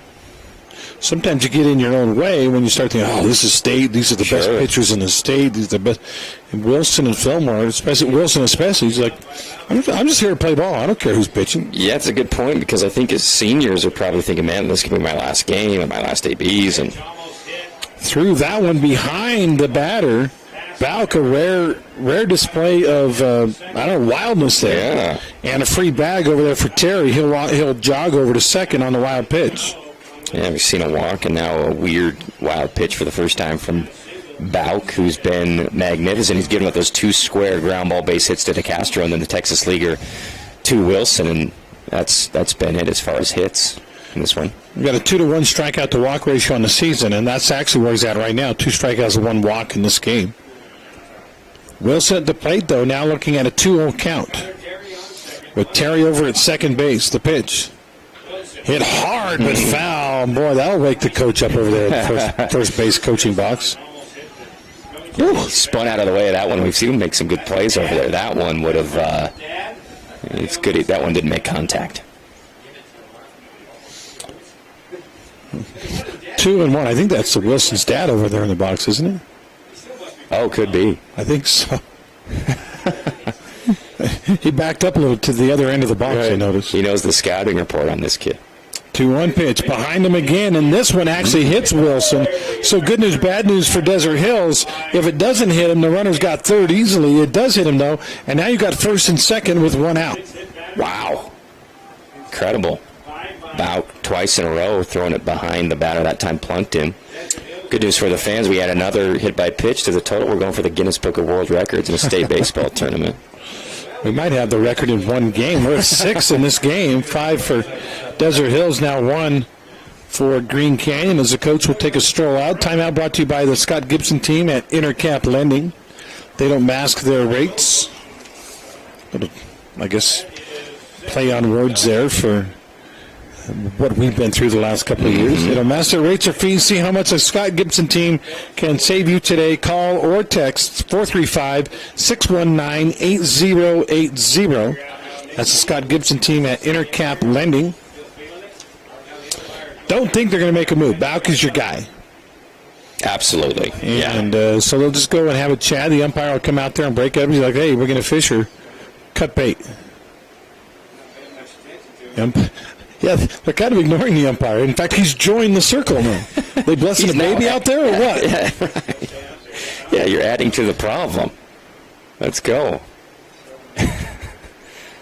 Now everybody will return to their respective stations for Taylor Mosier, the Goldilocks of Desert Hills, got the long blonde hair. I heard you talking about, was it a cousin of his or something? Yeah, Maze Mosier, who was on that state championship team last year, third baseman, was here, and I was like, I know that kid was a stud player. And Mosier swings and misses at the first pitch. He is not up there to walk and load the bases. Taylor, as we've learned this year, he's up there to swing the bat. Yep, absolutely. In fact, he's hoping you'll throw him a strike or two because he wants to hit one of those things. And he hits the ball hard to center field. That's going to be playable. The catch is made on the run by Olson for out number 2. So Mosier gets some good aluminum on it. Hits it hard, but a play made by Olson in center. Yeah, he's hit it square probably 4 out of his last 6 ABs. I know he struck out earlier in this game, but he's seen it. He's seen it well. That'll bring up the freshman, Jade Fillmore, with 2 on and 2 outs now. Thunder with 3 base hits in this game, and it's worth noting neither team has committed an error. Foreshadowing, maybe? Yeah, we'll see if that comes into play in this key situation. First pitch, Fillmore takes the ball outside. Yeah, we just called a game that had one team had 4, the other team had 2 errors, so this is refreshing. Yeah. 1-0 the count. It's kind of interesting, the catcher Erickson for Green Canyon. If it's a ball, well, that ball beautifully done on the curveball, strike 1. If it's a ball, he'll throw the ball immediately right back to the pitcher. Like if he agrees with the umpire, that was a bad pitch. Almost showing his disgust at the pitcher. Yeah, take this ball. Kind of. 1-1 pitch. See, he did it again. He's like, here, take this back. You can do better than that. Throw, yeah. 2-1 now to the freshman Fillmore. That is Jade Fillmore. Jace, I think it's Jace, isn't it? Jace, yeah. When I was reading the scorecard, the Y from Taylor Mosier had bled down onto the C, making it look like a D. Yeah, those lineup cards are an atrocity about 90% of the time. Yeah, they are. 2-1. Fillmore hits it hard to left field. He's fighting the sun. It's going to drop in there. No, it will not. What a great play out in left field by Stewart to save the day and retire the side. Fillmore gave it a ride, but Stewart took it away. Amazing job against the sun, throwing his hat off, sliding down, and getting the out with runs on the line. Beautiful defense once again by Green Canyon. That will retire the side. Another 0 up by Nick Bauk, the pitcher for Green Canyon. We played 4 complete on our We Win injury loss scoreboard. The Wolves surprising the Thunder 4-0. Have you ever? Tony Bolonovich here with another reason not to eat the Jimmy's Johns. These tryhards fresh bake their bread all day. Enough with the fresh baked nonsense. Stevie.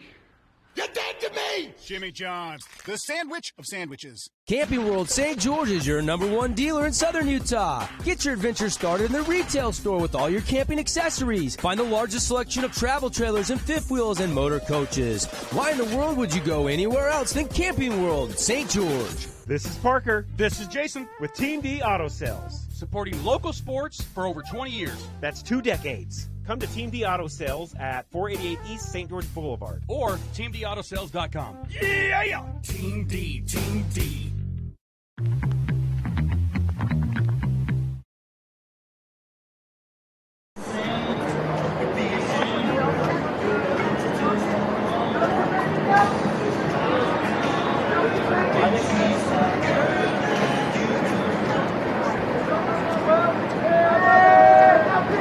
No, but for Green top of Desert Hills Thunder have not been able to figure out Nick Bauk, the starting pitcher. Meanwhile, Green Canyon got to Irvin, and we've got the relief pitcher in there, left-handed Landon Musgrave. Yeah, Bauk showed some control issues, was putting guys on base, but Desert Hills could not capitalize. Great defense today by Green Canyon.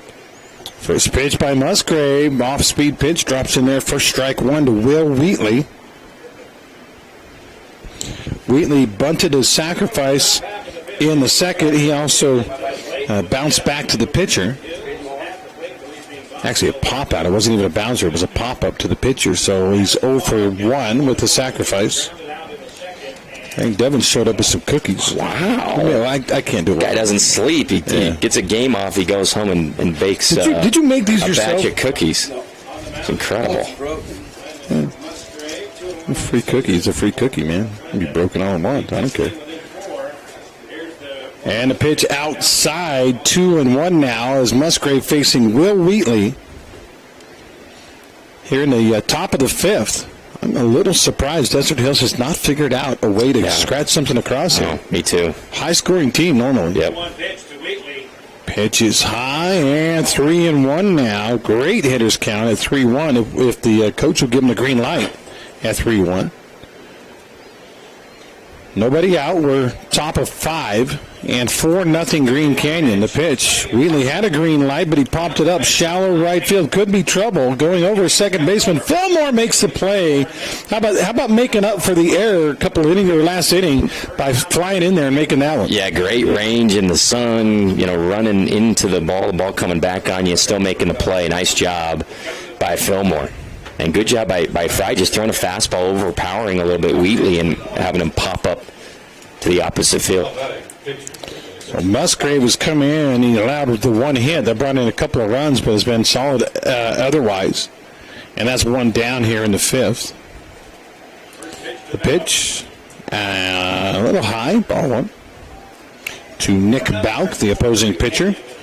Bauk in the game struck out in the second, and let's see, he was hit by a pitch. Imagine that. Happened a lot last inning. And this time he rockets one into left field. That's an easy base hit. No chance for anybody to get to it, even if you had Ozzie Smith playing short, and that's a base hit for Bauk. Yeah, he smoked that one. One of the harder hit balls today for either team. For Bauk. One on and one out, and Carson Proctor will come to the plate. Proctor is hit by a pitch. Imagine that. And he singled, infield single. I think, isn't he the one that had the really nice bunt? Yes, yeah, I think I think it was Proctor. Punched it to second base, yeah. Got it past a speedy Irvin. Yeah. And he takes a ball one. He's hitting 375 on the year. Only 8 strikeouts on the season. Carson Proctor. The runner at first. Very, very small lead over there for Bauk. I think they got a speed-up runner in there anyway. And that ball blocked. The runner's going despite the small lead because he was off as soon as that ball came loose. And getting over to second base is the speed-up runner. And now a runner in scoring position, and the umpires will change positions with one out and a runner at second base. I believe that's Matthews running. Quincy Matthews. Wait a minute. That's a Region 9 kid from a few years ago. He still has eligibility. This kid, look at the size of him. There's no way that's our Quincy Matthews. Maybe he's in deep disguise. Honey, I shrunk the Matthews. Pitch in there for a strike, so 2-1 now to the batter Proctor. Again with a wild pitch and maybe pass ball. I know it depends on what the ruling is, but runner is at second instead of first with one out. Proctor in the batter's box. The 2-1 delivery now for Musgrave. Way high. In fact, eye high for ball 3. Granted, first base is open, but this is a number 9 hitter. If you put him on, you go back to the top of the order in those hard hitters like Olson, Atkinson, and Geertsen.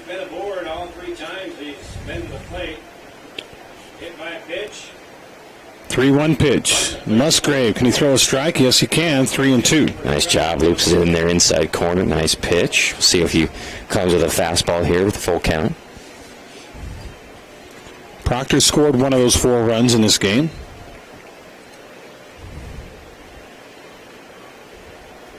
And the pitch just missed outside, and Proctor gets the free pass. Frustrated. You can see the frustration on Musgrave's response as he got the ball back, just throwing his glove down. Frustrated with himself on the walk there. We'll recycle the lineup. 1 out, runners in first and second, and Abe Olson will come to the plate. Olson singled in the first, was hit by a pitch in the second, and hit into a fielder's choice in the 4th inning. He is a quality bunter. That's something to keep in mind at this point in the game. Catcher Wilson, freshman, goes out and talks with the sophomore. Olson also leads the team in walks this year, so I'm sure we'll see some patience at the plate with Musgrave struggling to find the zone a little bit. Conversation between the 9th grader and the 10th grader went something like, "Hey, man, you okay?" Because their voices haven't changed yet. Yeah. I mean, I know you were on it, but I had to explain it to everybody else. And the first pitch misses inside for Musgrave. Actually, Musgrave may be a junior. I don't know. I don't have that information in front of me. I believe he is a junior. Okay. So his voice probably has changed, is what you're saying. 1-0 Odds pitch. are, yeah. In there, strike 1. Good pitch, and it looked like Olson was taken all the way anyway. Abe Olson is, again, 1 for 2. He was hit by a pitch. Almost everybody's been hit by a pitch in this game. And the 1-1. Grounded left side. Goobler's up with it over to second for 1, over to first, and that will not be in time, so it's going to turn into a fielder's choice. Little double pump by Fillmore on the relay, but I don't think even if he gets rid of it right away, he has a chance to get the speedy Abe Olson. And it wasn't a great throw from Goobler. It was low, and Fillmore had to reach down for it. And, yeah, with a leadoff guy, tough one to turn, but good job nonetheless by Musgrave getting the ground ball on the infield for an out. So that'll bring, Bauk over at third, or rather Matthews, the speed-up runner at third. Over at first is Olson. Down on the fielder's choice is Proctor, and that'll bring up Cade Atkinson. Atkinson in the game was, struck out and hit by a pitch twice. And he takes the ball high. That's insult and injury if you get hit by a pitch twice in the same game. That's Craig Biggio territory. Oh, right. The king of getting hit by a pitch. That's why he wore that monster brace on his inside arm. I believe, and somebody can Google it if they want to, I believe Biggio is the most hit batter in Major League history, at least in the modern era. 1-1 the count.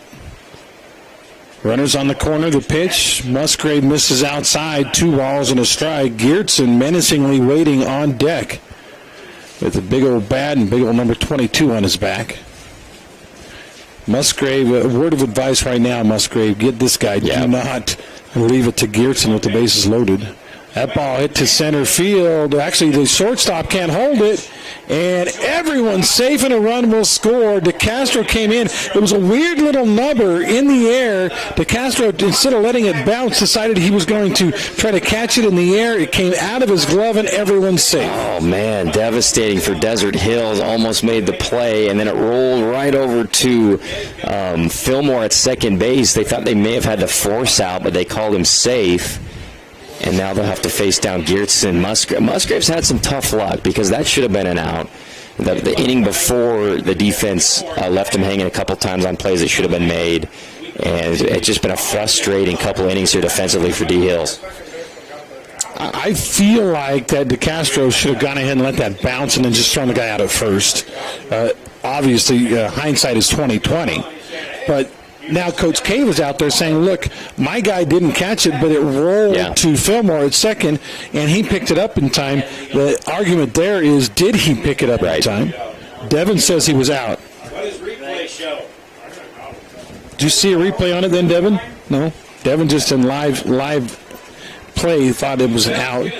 They're not going to change their mind, though, and it's now 5-0. I felt like maybe Fillmore reached for it, fumbled it with just a teeny bit, and then picked it up, and that was just enough time for the runner to get in there safely. But the run will count. 5-0, now 2 on, and that man, Zach Geertsen, is up.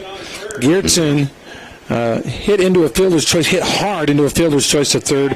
He lined out on a shot to left field, and then he hit a 2-run single last time up. And, he hit this one very hard. It won't be out of the field of play, but it will be extra bases.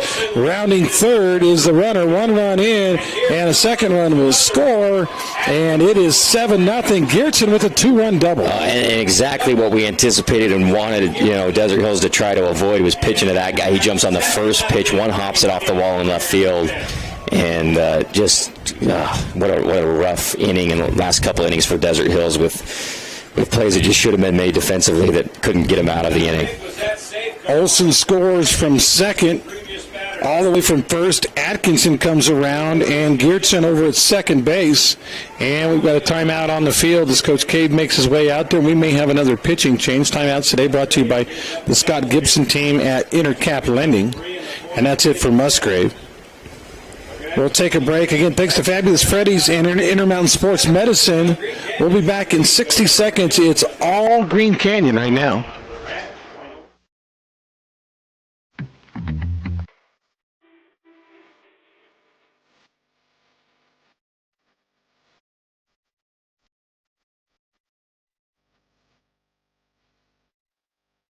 Got a project at work or around the house? Well, think Bucks Ace Hardware. Think Bucks for all the top brands like DeWalt, Milwaukee, and Stihl. Plus, Bucks has the best sporting goods department. You've got to see their gun department. It's stocked with a great selection of guns and ammo and accessories. 2 locations at the Dino Crossing in St. George or State Street in Hurricane. Hey, it's Luke with Udine Associates at American Family Insurance. At Udine Associates, we love insurance so you don't have to. With a quick call, we can get you an instant quote with the right coverages. My team of licensed agents are ready to help you with better insurance from American Family. Give us a call at 435-251-9102.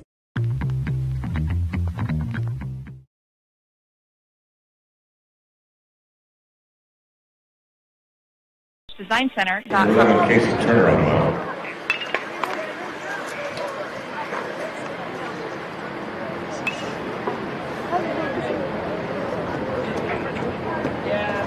Have to do this, and let's go deep into their bullpen. But right now, it's all hands on deck, down 7-0.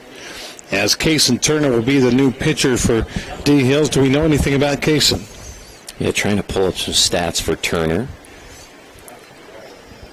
Desert Hills, got down early, got down 1-0 early. You're like, all right, no big deal. It stayed that way for a couple of innings, and then it was 4-0, and you're like, okay, Thunder still have the bats to get things going here. But now things are getting a little dicey with 3 more on the board and a 7-0 deficit. And you got to feel for Landon Musgrave a little bit because he did not pitch badly. In fact, he gave up 3 runs. He's still responsible for Geertsen out there, but he gave up 3 runs and all of them unearned runs. Yeah, absolutely. Didn't get any breaks from his defense.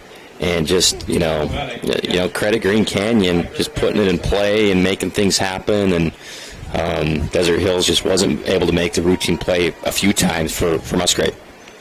Riker Erickson, who has been hitting the ball pretty hard in this game, is up to the plate now with the 8th run potentially out there. And he fouls the first pitch off from Turner. Erickson has a single, and he has a fly out to center.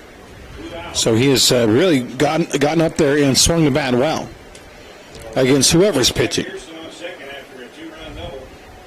And the delivery inside. He actually tried and got out of the way on that one. Haven't seen a lot of that from the batters of Green Canyon today at the ball. I don't think anybody's even dodged out of the way on all those hit batters. Not that they should have been hit, but fastball, line to right center. That's going to be extra bases. It'll get all the way to near the warning track before they cut it off. And he'll jog into second base with an RBI double. And now it's 8-0. Wow. Big rip by Erickson, his third hit of the day. Smoked it into the right center gap. And he'll get a speed-up runner. Erickson, the catcher, with his single fly-out double. And that'll bring up Coleman Bob, the number 8 hitter in this inning. Bob struck out, was hit by a pitch, and reached on an error.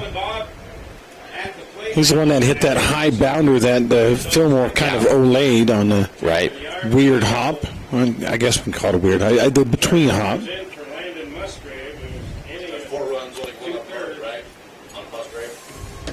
Yeah, so Musgrave ends up with an inning and a third. And I believe it says 3 runs. I don't think they've recorded that last hit. Should be 4 runs on him. That ball is hit hard down the line by Bob, but just foul. Gubler with a good effort, but fortunately for D. Hills, that was foul because that would have been another run. Yeah, absolutely. I don't know how he got around on that with how close he is to the plate and how inside that pitch was. That's quick hands by Coleman Bob, strong hands. Turner again, the pitcher now. Gave up the 1 hit just a moment ago.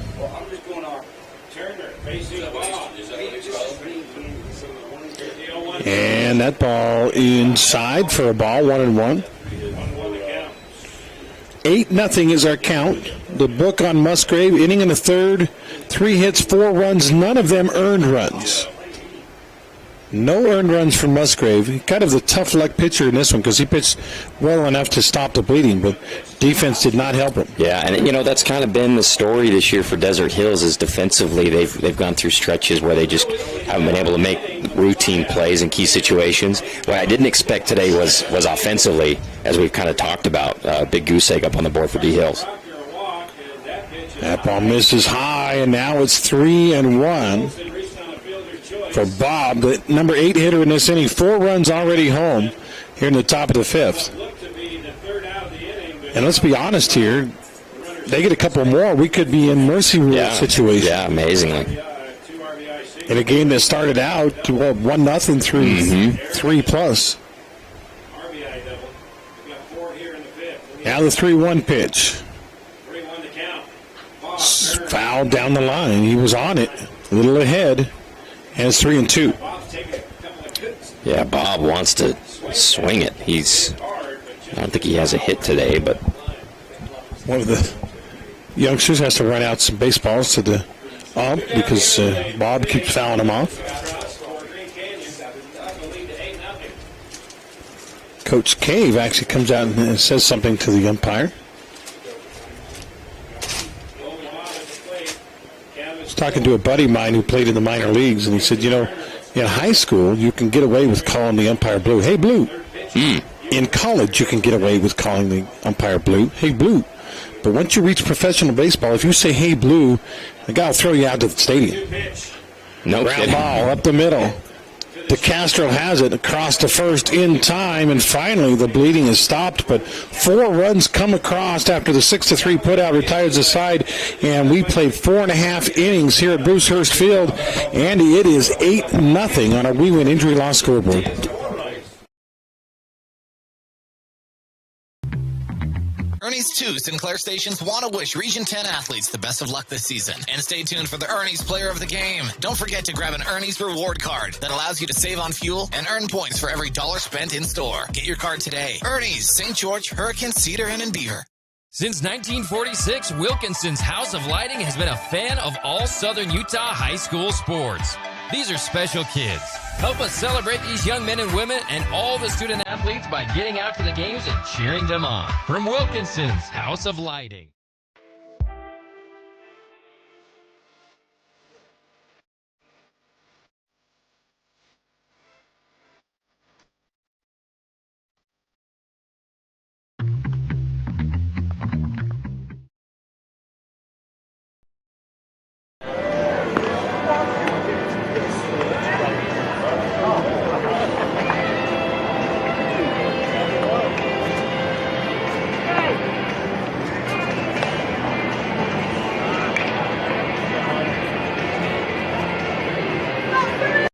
Bruce Hurst Field, side of this year's 4A state baseball tournament. It's an all-week-long affair this year. In past, we've kind of been Wednesday through Saturday or even sometimes Thursday through Saturday, but the fact that we want to use one field and they spread it out over a week with the fantastic weather here in southern Utah, I like it. And here we are at day 2. Bad news, though, for a couple of Region 10 teams. Hurricane eliminated. Of course, they were eliminated by a fellow Region 10 team, Snow Canyon, earlier. And right now, Desert Hills on the ropes, down 8-0 as we go to the bottom of the 5th. Coming to the plate is Jake Bean. Seems like Green Canyon has batted around a few times. A lot of guys have 4 ABs for Bean. This is only his second plate appearance in this game. He's 0 for 1. Yeah, Desert Hills just hasn't been able to get the bats going. Only a few hits. Nobody's reached third base for the Thunder. Wow. Had a couple of guys at second, but nobody's reached third. 2-0 count now. And that ball in there for a strike. Bean is DHing in this game. Normally the catcher for D Hills. We don't know if he's hurt or if they just decided to give him a break, let him rest a little bit, but he's the designated hitter and not the catcher in this one. And Bean looks at strike 2. The count now even up.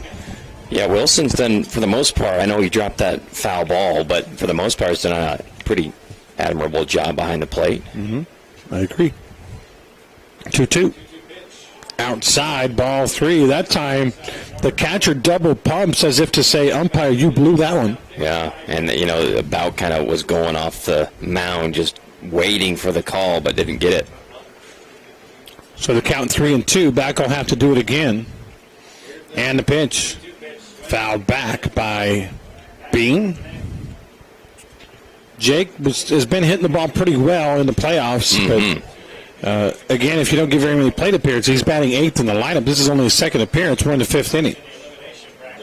Yeah, loves the inside pitch. Just got an outside one that he just fouled off. There's this one. That's way out of the strike zone, an easy walk. So the 2-2 pitch was controversial, but the 3-2 pitch was easy. And that's how you do it, right? You get a guy on, start a rally? That's right. Yeah, you got to start somewhere, and they'll speed up run for Bean. Leadoff walk for Jake Bean. Speed Up Runners, brought to you by InfoWest. Check out the internet people for the fastest internet in southern Utah, InfoWest.com. Eric Olson now at the plate as they bring that Speed Up guy in. Did we decide who that is, number 1? Let's see, that is Bo Wall.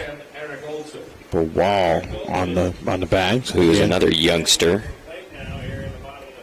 Graduates in 2025. Does that make him a freshman? Yeah, 23, 24. Yeah, he's a freshman. And a called strike to Olson. Olson, again, only making his second plate appearance in this game. He grounded to short his first time up.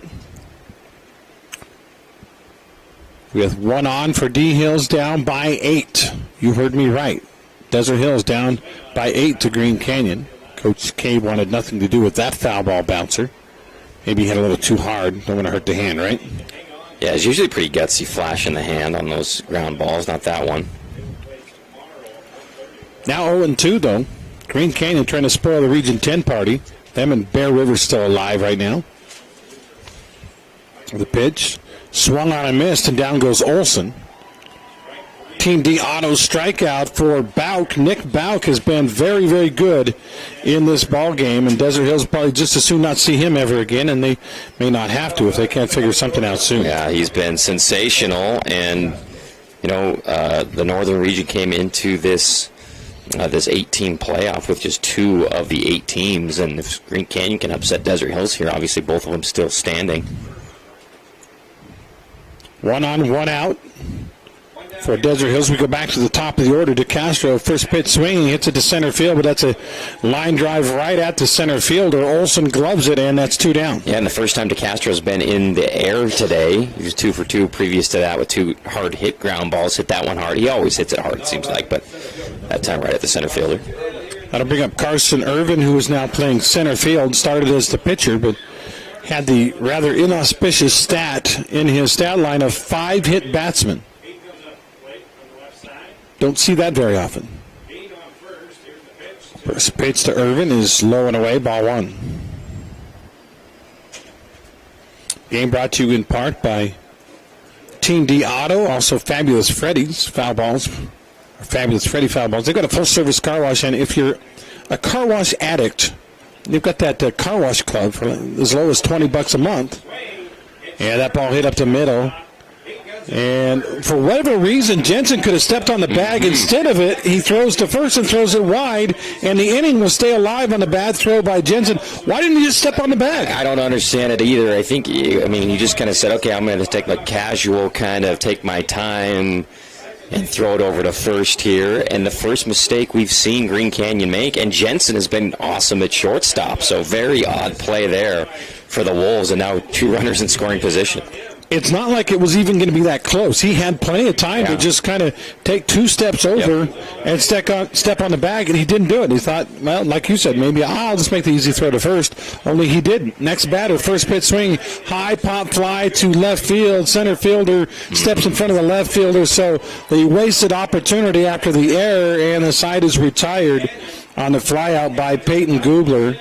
And we'll go to the 6th inning. But unbelievably to me, Desert Hills has been shut out through 5. It's 8-0.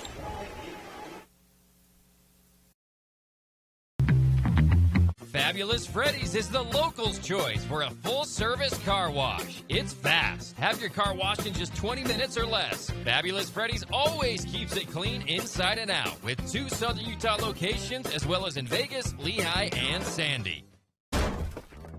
You've been eating the delicious sandwiches from Jimmy's John's? They got summer wraps. They're new. This one's chicken Caesar. Got croutons too, boss. Freaking Jimmy's John's! New summer wraps. Get them before they're gone. Sky Mountain Golf Course is in great shape this spring. Sharpen your game with the Springtime Radio Golf Special. 18 holes, cart, range balls, and lunch, all for just $69. As always, don't forget to bring your camera. That's only at Sky Mountain Golf Course. 435-635-7888.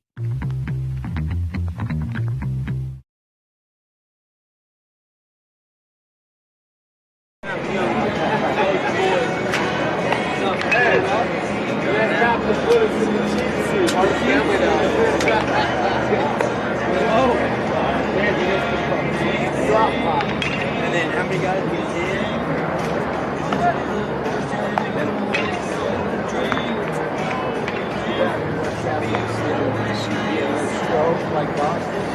Home and Pain. Also, We Win Injury Law, InfoWest, and our stats today brought to you by Wilkinson's. Light It Up Region 10.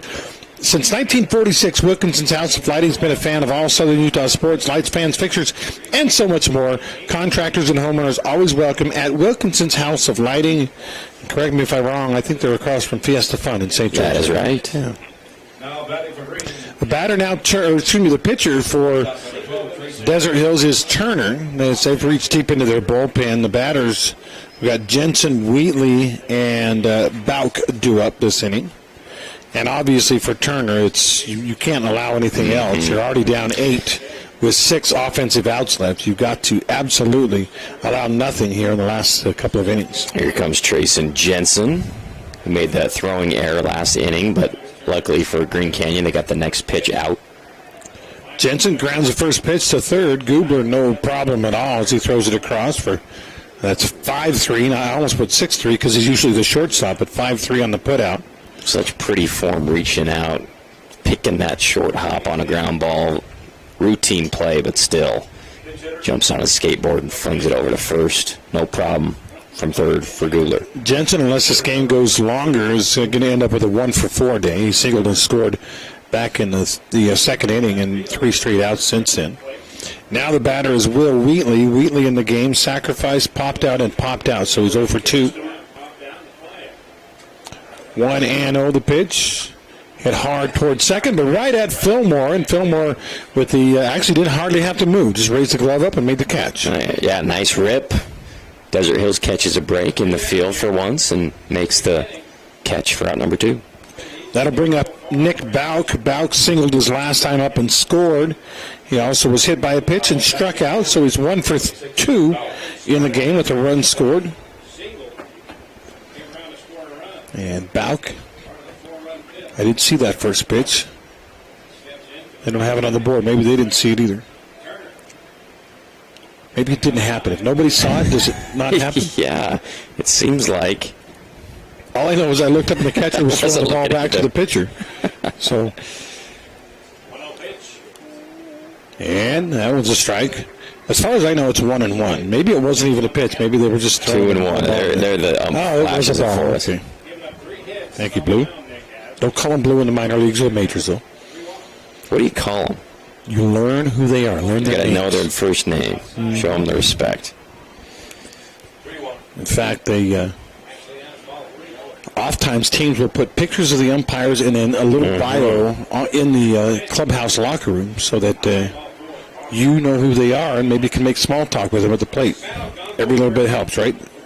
Ball 4 to Bauk, so he'll walk over to first with 2 down here in the top of the 6th. And the batter will be Carson Proctor. Proctor with a hit by pitch, an infield single, and a regular kind of single. He's 2 for 2. Yeah, good day. Absolutely, and he's got a great average on the year for the bottom of the lineup. Has also made some good plays out in right field. And he takes a ball inside, but right on the edge for a strike. 0-1. At the conclusion of our game, we'll have our Johnson Pediatric post-game show. We'll be handing out some awards, including Player of the Game. That ball bounced to Gubler. Gubler goes to second in time for the out to retire the side. So, yeah, Turner does his job. He keeps him off the scoreboard after 5.5 now here from Hearst Field. Thunder behind the 8 ball. In fact, they're behind by 8. We'll be right back. Hey Southern Utah, Tyler here, Boulevard Home. We wanted to take this time to thank you for voting us the best furniture and appliance store in Southern Utah again this year. We couldn't do it without you. We appreciate all the support from you as well as the community for the 47 years we've been in business. So thank you from the bottom of our hearts here at Boulevard Home. We love you and we love Southern Utah.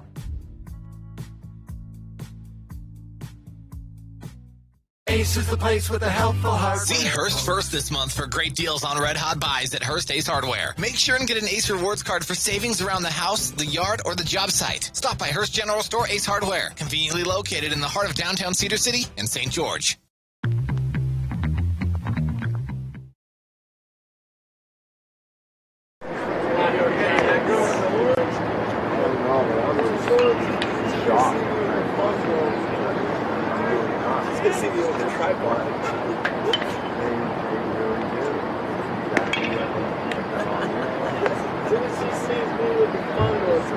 The game's a pretty easy one. Nick Bauk has been spectacular on the mound. He's got a shutout going through 5 here against Desert Hills. Bauk wears number 26, right-hander, and I have him in the game. Let's see, 5 innings pitched, 3 hits allowed, 2 walks.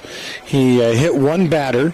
He's thrown 73 pitches, 47 of those for strikes, and faced 21 batters, and like I said, has allowed 0 runs and 3 hits. Amazing. Very good. What an efficient game, for Bauk, who is just, look at all these guys with no hits on Desert Hills. I mean, pretty much, everybody except for a couple guys with hits, and they're running out of outs.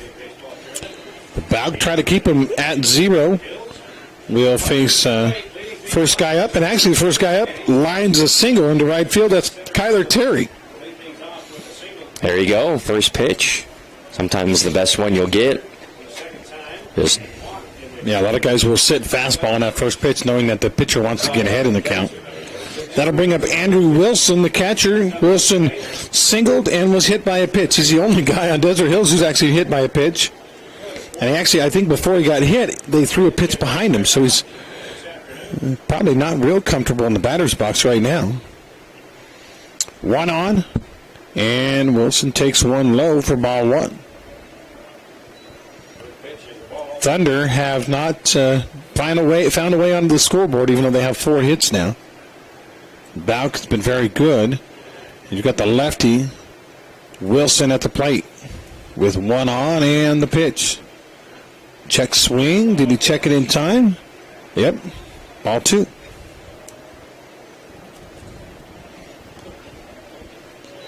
Big guy like me, I start to swing, I'm going to go ahead and finish it, whether I miss it or not. But Wilson, not so big, and a really good job of checking a swing on that one. 2-0.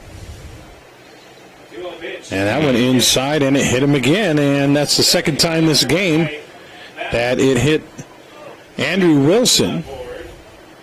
Yeah, just right on the hip, and there's really no reaction anymore. It's just like so commonplace. I think they're all used to it at this point, Andy. That is the 7th hit batter in this game. 2 by Bauk and 5 by the Desert Hills pitchers. Did I miss one maybe? Let's see. Bauk has 2, and the 5 by Irvin. 7. I was hoping we could get to double digits as long as we're playing. And it's not over yet. Mosier comes to the plate. Mosier doesn't want to get hit. He wants to hit it. And he comes up with 2 on and nobody out. The pitch. Swinging, missed, strike 1. Started every at-bat with a swinging miss. Struck out back in the 2nd, and he flew out to center in the 4th inning. Taylor Mosier, left-hander. And he watches that bender, but it stays low for ball 1. Yeah, good job not chasing the bait there by Mosier, who can be a little trigger-happy at times. Mosier with the high stirrups and the black socks. And a pitch. Swing and a miss, strike 2. Bauk, maybe he's got Mosier's number at this point. It's like, I know this guy wants to swing. I'm not going to throw him a fastball down the middle. Yeah, well, I wouldn't be surprised if he doesn't see another fastball this at bat. The 1-2. Well, it was a fastball, but he blew it past him for a strikeout. Yeah, good spot by Bauk, outside corner. And Mosier goes down swinging. It's Team D Auto strikeout again. Thanks so much to Team D Auto, located at 488 East St. George Boulevard. Go see Jason and Parker. Go to teamdautosales.com. Thanks also to Hearst Ace Hardware. Haven't had a lot of updates because the games have kind of been consecutive here, and they've been on ESPN Radio, but I can tell you this: Snow Canyon eliminated Hurricane today in a football score, 19-8. And the first pitch outside now to Jace Fillmore is ball 1. Another freshman. Hard to believe. When I was a freshman, wasn't really good at anything. I didn't even know how to talk to girls at that age. Who does? These kids that, I think maybe does social media make that easier? Or harder, maybe, because they don't actually speak to them. In person, you're probably even worse at it nowadays. Yeah, I'm thinking you're right. 1-1, 2 on. Fillmore watches that one go high. Very patient batter. He'll take a walk if you want to give him one. And Jake Bean is on deck. 2 on and 1 out. Thunder have not scored in this game, down by 8 runs. And Fillmore trying to break that. The pitch missed low and away, ball 3.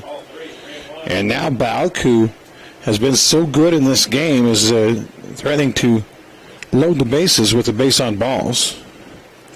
He's at 83 pitches. Again, he's going to have 3 rest days before he can pitch again. That would be Wednesday, Thursday, Friday. That means we wouldn't see him till Saturday if they make it that far. Swinging on the 3-1, which actually surprises me a little considering they're down by 8. Usually you're taking on a 3-1, but now the count is full. Our producer back in the studio had an opinion on the social skills of, I'm not going to read what he said over the air. Is that Jacob? Yeah. He's a millennial. Yeah. He's got game. I know he's got game. And the breaking ball is called. Strike 3 on the outside edge. Fillmore thought he had the free base. Took 1 or 2 steps toward first, and the umpire calls him out. Wow. Yeah, tough pitch. I mean, Fillmore's saying that's off the plate, but Bauk's still placing multiple pitches beautifully. That is his 5th strikeout, Team Diato K. And through 5 2/3, he's thrown 87 pitches now. They're going to ride this horse till he dies, I think, here in this game. And he's been so good. The batter now is lefty Jake Bean. Still 2 on, now 2 outs, and Bean grounds it foul. First 2 guys got on, but then strikeout. Bauk bore down. Yeah, Desert Hill's just trying to get a guy to third in this game, right? Still? Yeah, hasn't happened yet. Oh, no, my bad. Bean actually made it to third one time. Last inning. Pitch, Bean swings and misses, and now it's 0-2, and the Thunder are one strike away from being sent down again with a 0 on the board. Bean has hit the ball pretty well in this game, at least last at bat. The pitch way outside, ball 1. 1-2. Jake Bean, the catcher. Not today, though. He's designated hitter today, normally the catcher. As he, with the open stance, pokes one to the left side, high in the air. Left fielder fighting the sun, but he's got it all the way, and he makes the catch. And that, again, will retire the side with a goose egg on the board. Nick Bauk has been spectacular through 6 innings. He shut out this hard-hitting Desert Hills team as we'll go to the 7th on a Rewind injury loss scoreboard. Green Canyon 8, Desert Hills nothing. Utah is a place to connect with loved ones, and JRI can help you ensure that connection by protecting yourself, your family, and your assets. JRI Insurance is a team of insurance specialists dedicated to providing the best possible products, pricing, and services available, including great rates for families with teens. With locations in Payson, Saratoga Springs, West Valley, and Cedar City, JRI is proud to represent Utah's insurance company, Bear River Mutual. Visit us at jriteam.com.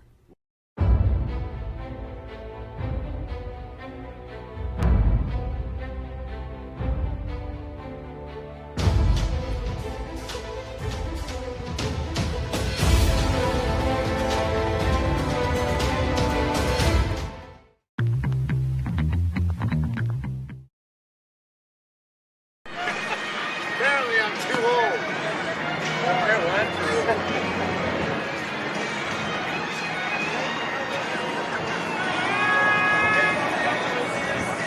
That's all right. Somehow we'll get things going against Nick Bauk in the bottom of the 7th, but we'll go top 7 first, and Green Canyon has the luxury of going 1, 2, 3 on the hitters in this inning. That's Olson, Atkinson, and Geertsen. In this game so far, Olson is 1 for 3 with 2 runs scored. Atkinson 0 for 2, but he has an RBI on a walk, and then 2 for 4 for Geertsen with 4 runs batted in. Wow. So these are the guys they want up. Tough. Yeah, absolutely, to extend a lead potentially. No mercy rule now in this game because we're into the 7th inning. So even if they win, even if they score 2 more, we're still going to have a bottom of the inning. High school, the mercy rule is 10 after 5, but the home team has to be, or the team has to have its at-bats in the final inning. Ground ball, right side. Fumbled by Fillmore over to first, not nearly in time, and another E4 on the board. Should have had that one. Yep. I hate to be, he's a freshman. I hate to be hard on him, but that was an obvious E4. Should have been an out. 1 on now, nobody out for Atkinson. And again, you get Olson on it in front of these hard hitters. And that's when things get a little dicey. Shows bunt, gets it down, but it does hit his leg and then go foul. Umpire called it right away. 0-1. Surprised with a bunt up 8 in the top of the 7th, but you could make the case that's unsportsmanlike. And yeah, I mean, there's that. And I understand there's unwritten rules and stuff like that, but I just think some coaches just have their rhythm and just say, we don't care about the situation or the score. We do what we do. Plus, probably certain guys are better bunters than others. Yeah. I feel like maybe that's the best way to get a guy on. Sure. Although Atkinson fouls that one back, and now it's 0-2. Atkinson in the game was struck out, hit by a pitch, and reached on an error. So technically he's 0 for 2, but he scored 2 runs.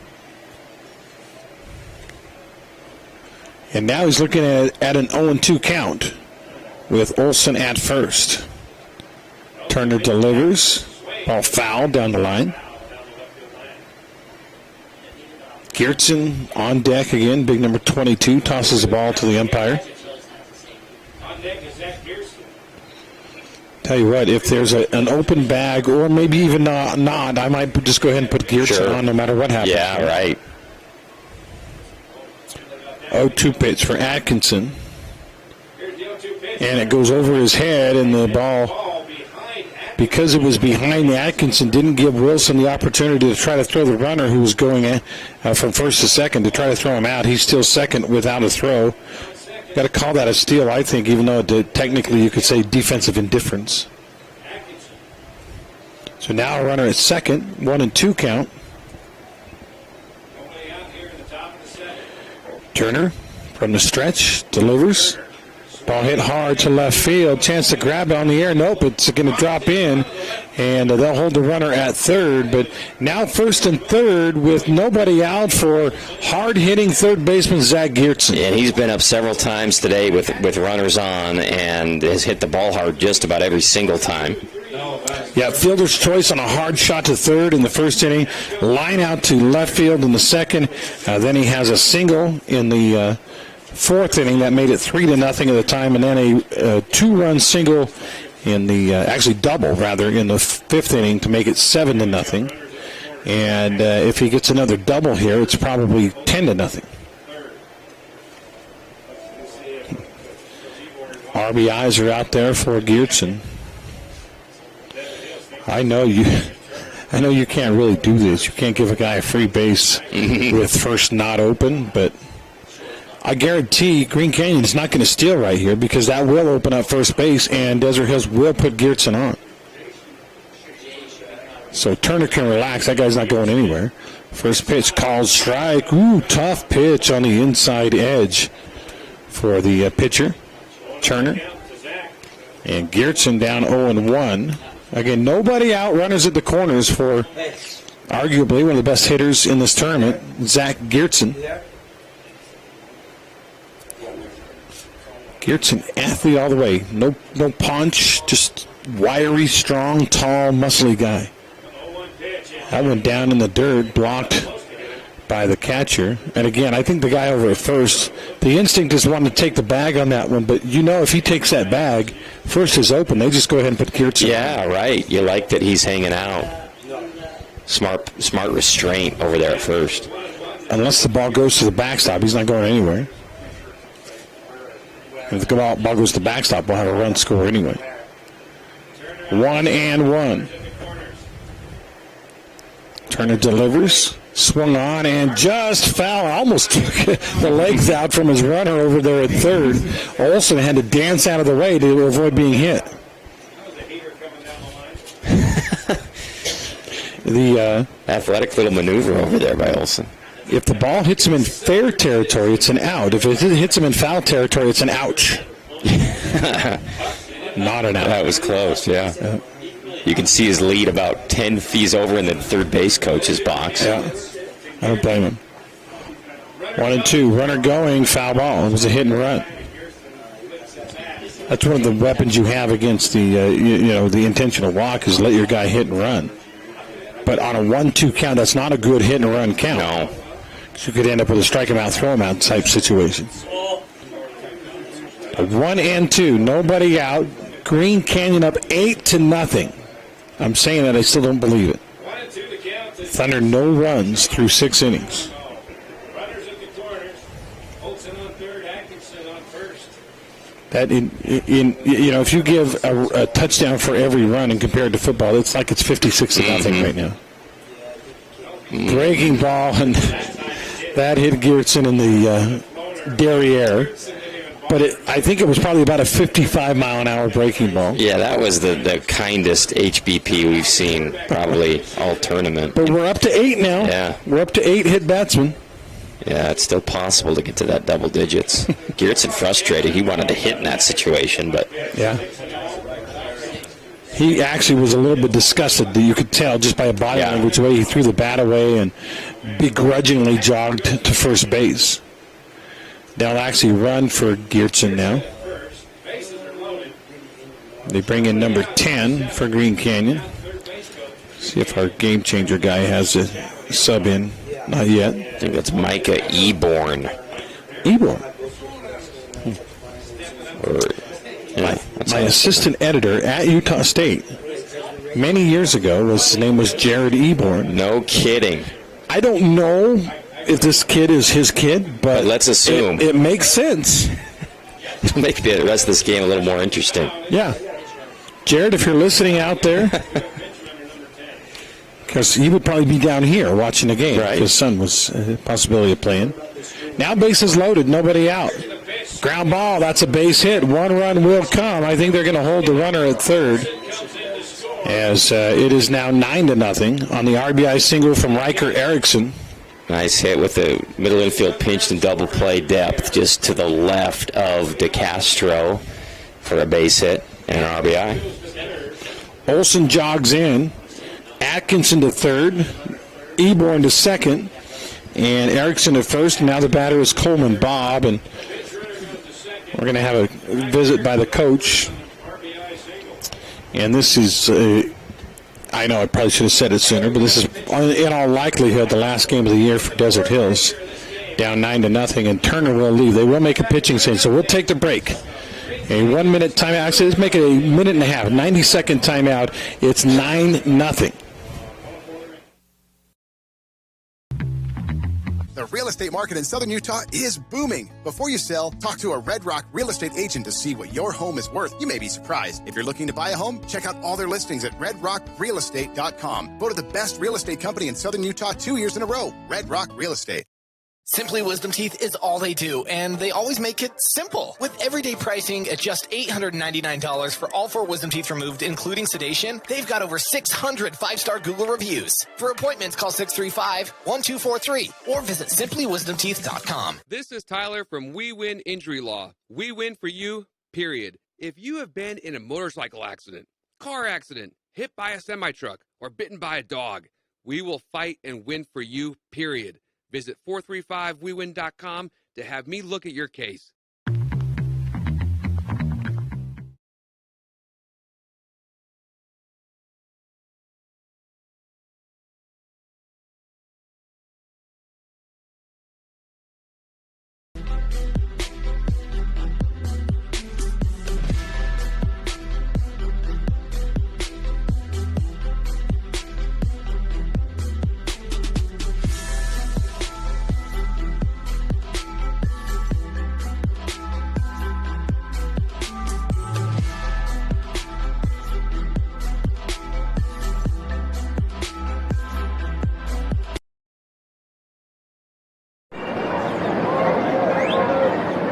Now batting first baseman number 24, Coleman Bob. Nothing. Green Canyon has, they brought the bats. They've been hit a lot, about 6 times. And they've built themselves a 9-0 lead. New pitcher for Desert Hills is Crew Christensen. You saw him pitch a little bit last week. Did a pretty good job. But with Bob at the plate, Bob can break this thing. Not if it's not open, I think it's open already, but he can really destroy any hopes for Desert Hills with a base hit here.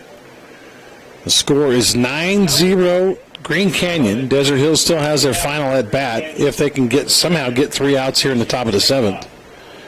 And 2 pitches right away in the dirt and away make it 2-0 to Coleman Bob.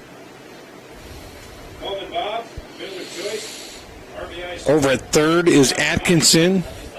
Second is Eborn. And first, I heard there's also a speed-up runner over there at first base, number 3. Yes, there is. Chance to get all your young guys involved in the game at this point, up 9-0. Big swing and a miss by Bob is making it a 2-1 count. Bob is one of the few Green Canyon players that hasn't had a good day at the plate. Struck out, it was hit by a pitch, reached on an error, and grounded out. So 0 for 3, and he was hit. That was swung on and missed. Gets away from the catcher. A run will come home, and it's now 10-0 on the passed ball. And, good spot by the pitcher there underneath the hands of Bob twice in a row. And we'll see if he can get him here. Unfortunately, it gets past the catcher and a run scores, but the count goes to 2-2, the swing and a miss. But again, the 10th run comes home. That's your mercy rule, Brian. It doesn't matter in this game. We're already in the 7th. But kind of one of those plateaus you seek for if you want to show how dominant you are. Bob with a number up the middle. That'll be a base hit. 1 run will score. 2 runs are going to score. Actually, the catcher couldn't handle it. They had a chance to get him at the plate, the speed-up runner, but the throw was on line. The catcher tried to grab and tag, and the ball came loose. It's now 12-0. And that was Carson Irvin with coming up on a crow hop through it. That was a bullet. And Wilson, tough one to corral, but good effort out there in center by Irvin. So a single to center, give him second on the throw. And 2 more in, 12-0. The batter now will be Trayson Jensen, who started this inning. No, he didn't. That was last inning, sorry. Started last inning, but 4 of the 5 batters have scored because there's nobody out yet. Trayson Jensen, he led off this inning with a ground out. He batted around. Actually led off last inning. Our buddy down the road got it wrong. Jensen at the plate, though. 4 runs in, 1 runner on base, and Jensen at the plate. Christensen misses with that one. It's 2-0.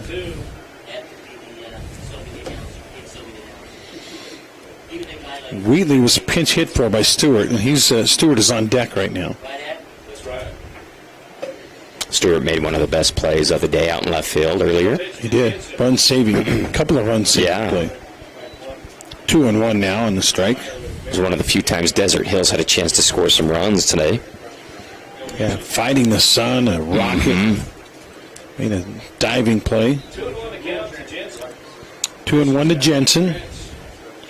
Crew Christensen, the pitcher. And Jensen pops it in foul territory, coming over and making the play against the fence is Kyler Terry. Great play, and that's out number 1. And we saw him make a play like that, not quite to the fence earlier, and this time he runs into it after making the catch, putting his body on the line. Beautiful play by Terry. There's some boxes down there where actually fans are allowed to sit beyond the dugout, and then they have some, 3-4 foot fencing above that. He made the catch and ran into the fencing with his glove hand. Looks like he's okay, but what a great play. 1 down. Ball gets away. The runner, Bob, threatens to go, but stays. As the batter now is Stewart. 1-0. 0-1. Did he swing on it? He swung. Okay, my bad. 0-1 for the lefty Stewart against Christensen. Christensen, inside pitch. Ball 1. We almost had our 9th hit batsman just now. I still think we can do it. I still think 10 is a reasonable goal. You got to believe, baby. We have, 5 in that early game yesterday? You said weren't there 4 or 5 in the Snow Canyon game? There were 5 and 3, I think, so 8. 8 in 2 games. We've had 7. No, 8. We've had 8, right, in this game? Yeah. Count them up in a minute, but I'm pretty sure it's 8. Christensen misses inside, and it goes ball 3. Bauk, the pitcher, is due up next. Only distraction for him today, I think, is having to bat a little bit, and he's actually done a pretty good job at the plate, too. 3-1, and that's in there for a neighborhood strike. I like that call. Good. Give it to him. Yep. Hurst Field on a hot day in southern Utah. Good news for us broadcasters and the players. Thursday night, we're supposed to be a cool front come through, and it'll only be in the 70s, maybe 80 instead of in the mid-90s. And Christensen loses him. That's a base on balls. Oh, that's good news. I didn't know that. The cool front coming in. Not till Friday, though. So tomorrow and Thursday are still going to be very hot. Batter now will be Nick Bauk. Bauk in the game struck out, hit by a pitch, singled, and walked. Done a little bit of everything. Right-hander against the right-handed Christensen. With 2 men on now and just 1 out. Pitch outside, ball 1. Nick Bauk set to get his 6th win of the year on the mound. Catcher steps out. Wilson. You got to figure, the toughest job, I think, in baseball is the catcher. And absolutely. In this heat, crouching, blocking all those crazy pitches, dust in your face. Maybe I should say the toughest job is the umpire, because those guys are usually in their 40s or 50s or older. Yeah. And they have to deal with the same thing. Oh, sure. I mean, the catcher's 14, 15 years old. Well, the umpire is the worst job maybe in the world. Not just on That's true. Just on the field. That's true. Ball low by Christensen. It's 2-0. A lot of umpires will tell you, I don't look at the score, I don't care what the score is, but at the same time, that ball hit high and hard to left center. Left fielder fighting the sun, does see it and makes the catch for out number 2. Tough play out there for Clough, but he got it done. Absolutely, running out into the gap, tracking it down just shy of the warning track. Nice play. So 2 down. That'll bring up Proctor as the number 9 hitter in this inning. Carson Proctor. Proctor, let's see, hit by pitch. Surprise, surprise. Infield single, a walk, and a ground out. So it's 1 for 2 is all with the hit batsman and the walk. Pitch to him. Low, ball 1. I was starting to say, umpires will tell you, my integrity does not allow me to change the call no matter what the score is. But at the same time, I've known umpires whose strike zones get a little bigger depending on what the score is. Those are my kind of umps. Foul ball. Strike, 1 ball, 1 strike. And I don't actually, even though maybe it's my team I want to come back, I don't begrudge the umpire for that when the score is like it is now, 12-0. The pitch in there for a strike, and I'm not saying he's doing that now. But 2 outs, 2 on, 12-0. I wouldn't blame him if he did. No, me neither. I cheer him if he does, actually. Christensen ready to deliver, and he throws it behind and not just behind, like 2 or 3 feet behind the batter Proctor. Great catch by Wilson. If what we held was true, he might have called that one a strike too, but no. It was behind the batter. 2-2. And you're right, Wilson made a great grab on that one. Line to left field. That's a base hit. The third base coach says, hold everything. We're not going to run on this one. And with the not-so-fast Bob over there at second, I don't blame him. But that'll put Stewart at second, Bob at Stewart at second, Bob at third, and at first is Proctor, and we've batted around. Now we go back to Abe Olson. And the bases are full of Green Canyon Wolves. Abe Olson. Now we're batting around. Olson, let's see, a whole long line. He's been to the plate. This will be his 6th appearance at the plate in a 7-inning game. Unbelievable.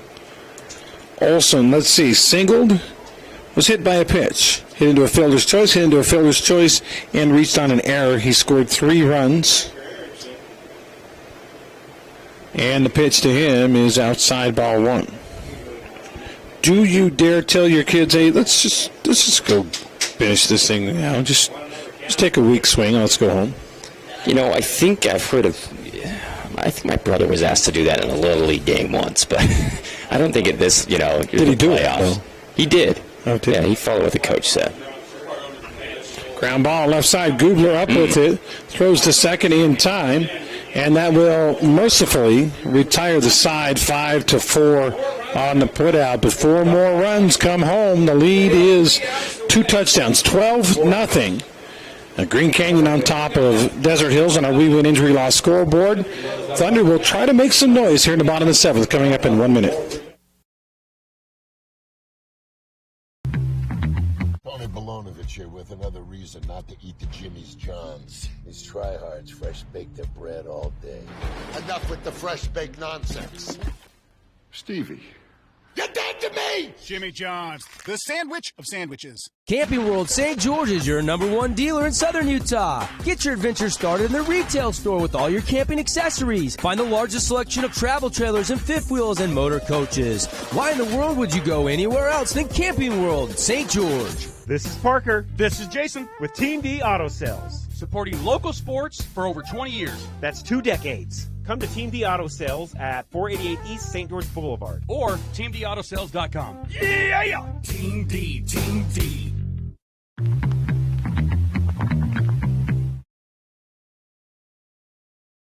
Surprise. If you're looking to buy a home, RedRockRealEstate.com. Voted the best real estate company in southern Utah 2 years in a row. Red Rock Real Estate.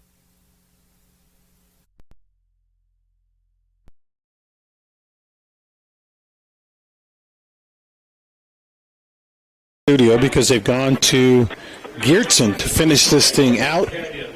The book on Bauk, the Bauk book, if you will. 6 innings, 4 hits, 5 strikeouts, 2 walks, and 2 hit batters. No runs, though, at all. None earned, none unearned. Just a yeoman-like work for a guy whose ERA was around 2. His winning record was 5-0. It's going to be 6-0. His ERA is actually going to go down. Fantastic. And the defense, I mean, Green Canyon, just an all-around awesome game. Obviously, they're kicking butt, but defense was great. And Bauk pitched a beauty for him. Maybe this highlights a little bit how good Crimson Cliffs was yesterday in beating these guys. Yeah, probably does. 15-3 or something like that. Run ruled him on that grand slam by Trey Evans. I think Bauk has got to be the best pitcher on this team. I would have liked to see him go up against that lineup Crimson Cliffs had. But I was going to say, that begs the question now, are the Wolves, is this it for them? They're going to get this win, and then without any pitching, they're going to get crushed by Snow Canyon tomorrow. We don't know. Geertsen with a 4.36 ERA on the season. Okay, how many innings has he gone? Do you know that? He has pitched 25 and so 2/3. He's no stranger to the mound. Eric Olson will lead it off for the Desert Hills Thunder. Snow Canyon plays tomorrow against the winner of this game, which looks like it's going to be Green Canyon. And Olson gets the high cheese and swings and misses, 0-1. Thunder going to finish with a record right around 500 this year. Olson swings and pops it to the right side in foul ground. First baseman catcher go over, and I think it might have been playable, but when you're up 12-0, you don't give the body up for that. If the game was 4-3 here in the 7th, yes, you go for that one. Olson with a tremendous athletic career at Desert Hills, 3-sport athlete, excuse me. Sad to see it come to an end. Great young athlete. And how rare is that, a 3-sport athlete who's going to go on to play, obviously, and that was thrown over his head. 1-2. Is he signed to play somewhere then? Dixie State. Okay. Yeah. Stay local. I wish him success. I hope he gets a lot of chance to play. That ball low. I think he's a coach's dream because he's got a pretty lean frame. A lot of good speed. But he's just such an athlete. You can pack muscle on him. He can play a variety of positions, I think.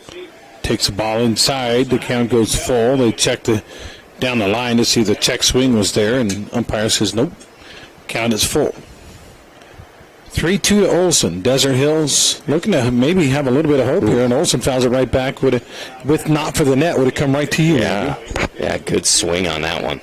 He's got a couple good swings. Foul it off. Wants to pipe one here. His last AB. The 3-2 pitch. Grounded left side. And throw across the diamond in time. Great job as they move the shortstop over to third. And Jensen makes the play, 1 down. Yeah, excellent with the speedster. Olson burning down the base paths.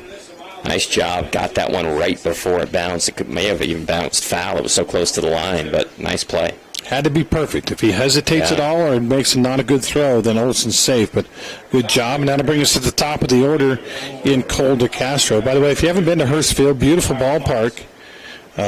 3 players retired numbers out in the left field. Brad Thompson, Brandon Lyon, and Brandon Kinsler. We actually got a pinch hitter. This is Fox, the senior, getting a chance here for DeCastro. First AB of the tourney. Yep. And he's quickly down 0-2. Kyle Fox, senior. Fox, F-O-X. Reference to You've Got Mail. Great. Love movie. it. Yeah. And swing and a miss. F-O-X is O-U-T. 2 down, 1 more to go in Green Canyon. Team D auto strikeout. And that's 2 down. And nice job by Geertsen, the relief pitcher here. It's like I need to plug in my iPad. Just gave me the "you're running low on battery" signal. Hate that signal. Carson Irvin will come up. Started the game as the pitcher. Things did not go well for him. He was pulled early in the game, hoping maybe they could use him later in the week, but obviously things haven't worked out. Thunder down to their last out. First pitch is a ball. Second pitch, hit up the middle. Shortstop up with it, and volley, he lost the ball, and Irvin is going to be safe. E6. Good sharp hit there by Irvin. Puts it in play, and that's what he's so good at with his speed. And yeah, the pressure was on. You're right, to the shortstop. I got to make a perfect play and get it to the first, and he did not. And I'm glad we get to see Googler one more time. See if he can put one into the sky here. His last AB. By the way, that's Abe Olson now at short, with Stewart moving from left to right and Peterson in left. And one more time to see the senior fastball throwing hardball Peyton Goobler, who's hit 7 home runs this year and can throw a 95-mile-per-hour fastball. Love to see him jack one here just for old time's sake. Hits it up the middle. Well, he's not going to have a home run, but he is going to have a base hit. And Desert Hills now with 2 on and 2 outs, down by 12. Probably doesn't matter that much, but hey, get a little rally. Yeah, I want to end your high school career with a base hit. Good feeling. Nice rip there by Goobler. Another pinch hitter. So Kyler Terry was due up. I think this is Cameron Harris, who's also a senior. Number 24, Cameron Harris. Cameron Harris gets a chance to hit. They've gone to their secondary pitching, and we've gone to our secondary hitters for the most part. Now they let Goobler hit, though. So 2 on, 2 outs. Correct me if I'm wrong. Didn't Desert Hills lose 14-0 to Mountain Crest last year? Or was that a couple of years ago? I think it was last year. Now they're down 12-0, and there's a wild pitch. The runners will move up 90 feet. And Desert Hills threatening at least to maybe get off the schneid here, down 12-0. I'm looking that up, but I think you're right. Yeah, 13-0. Oh, it's 13. Yeah, to end the season. Tough way to end the year. Yeah. Umpire goes out and cleans the plate off for maybe one pitch or a couple. 1-0, Harris at the plate, the pinch hitter. As this game has gone into a long overtime type situation. We were actually supposed to start the next game 4 minutes ago, and we're about a half hour at least from the next game starting. Now the Thunder at 1-1, down to 2 strikes. That one misses, 2-1. Freshman Wilson on deck with runners at second and third, but a 12-0 Green Canyon lead. The pitch in there for a strike. That's strike 2. Now the Thunder down to their final strike. Yeah, don't want to end the season on a backwards K. Nope. If you go out swing, close, baby. Throw the bat at it here. Culmination of all your training to get a piece of this ball right here. It goes in the dirt, so didn't have to make a decision on that one as Geertsen throws it. A garbage pitch. Now 3-2. Runners can start moving. A hit likely to score 2 here. The pitch high, and the bases are loaded. And Geertsen just was trying to aim a strike. He took, he just literally just playing catch there and threw it high. So lefty freshman Andrew Wilson will come to the plate here in the bottom of the 7th. At what point, I like to play a lot of pickleball, Andy, and sometimes you'll get down 7, 8, 9, nothing. You play to 11. Yeah. And then, you start making the comeback. And I always ask the opponent when we're making a comeback on them, because I'm usually the one falling behind, when do you start to worry? When we get to 5, when we get to 7, when we get to 8? When do you start to worry? Well, obviously, we got a long way to go for Green Canyon to start to worry here with the bases loaded. And Wilson at the plate, the 1-0 pitch. Way outside, ball 2. And a really good contact hitter, obviously, in Wilson up. You got 2 outs, clearly, so it's going to be a monumental situation. But would love to see Wilson poke one here. Mosier on deck. 2-0 pitch coming from Geertsen. He is in there for a strike at the knees. 2-1. Thanks again for joining us, ESPN Radio, with Desert Hills kind of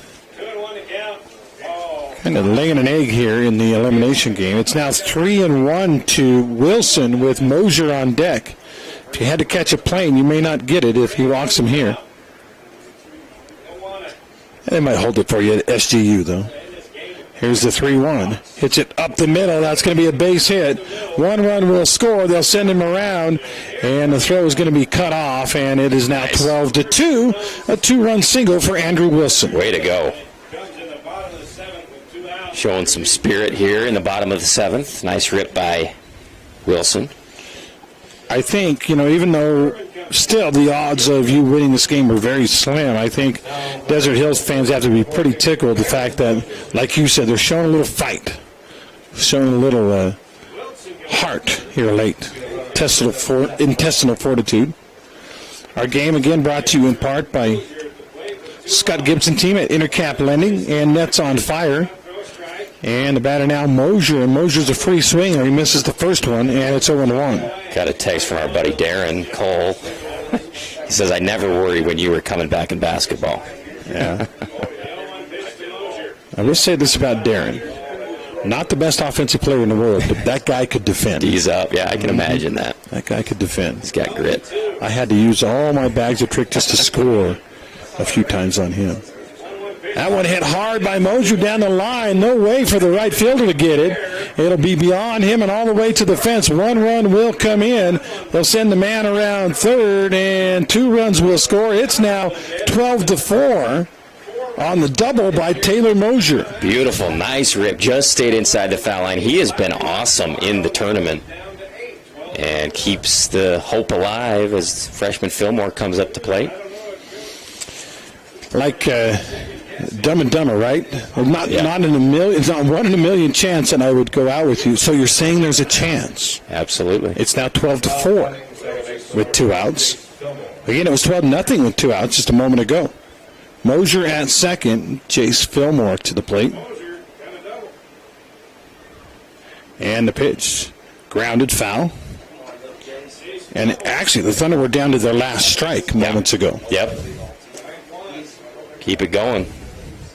Gutsy effort, though, by Harris, the pinch hitter, drew a walk. And then Wilson got on, and Mosier with that big double. And there's a strike there. They're actually down again to their last strike. 0-2 now to Fillmore. Another freshman. Time to, like I said, all those years of training, try to get a piece of this one. That one outside. The umpire obviously doesn't have to be home yet.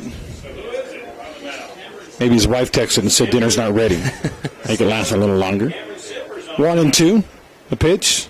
Breaking ball, strike 3, and I guess dinner's ready because that will end the ball game as Fillmore goes down looking. A Team D auto strikeout to end this game, and Desert Hills goes down. Showed a little fight here in the bottom of the 7th. Wish you'd have seen it a little bit earlier, Andy, but final score is 12-4. Your thoughts? Yeah, I completely agree. Tough way to go on consecutive seasons, as you brought up. Last year went down on a blowout to Mountain Crest, and today to Green Canyon in an upset. I mean, Desert Hills was supposed to win this game. They had Carson Irvin on the mound, but just didn't bring the bats, and Green Canyon's bout was just phenomenal on the mound. Yeah, I was going to say, I think we learned two things. Number one, Green Canyon can swing it. Number two, Bauk is the real deal. Yeah, he was tough. On the mound. He had 6 shutout innings in this game. And again, Green Canyon gets the victory. Final score 12-4. We'll take a 2-minute timeout. When we come back, Johnson Pediatric post-game show. We already know who our Ernie's 2 Sinclair player of the game is going to be, but we'll name a play of the game as well. Again, it's a final. Desert Hills finishes their season with a loss 12-4 to Green Canyon. Hey, timeout.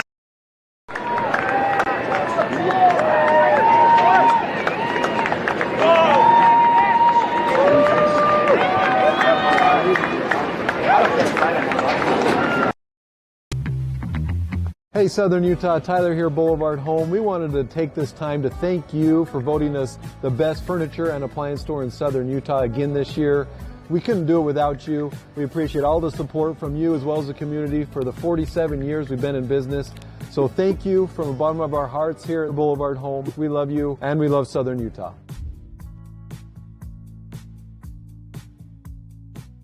Ace is the place with a helpful heart. See Hearst first this month for great deals on red hot buys at Hearst Ace Hardware. Make sure and get an Ace Rewards card for savings around the house, the yard, or the job site. Stop by Hearst General Store Ace Hardware, conveniently located in the heart of downtown Cedar City and St. George.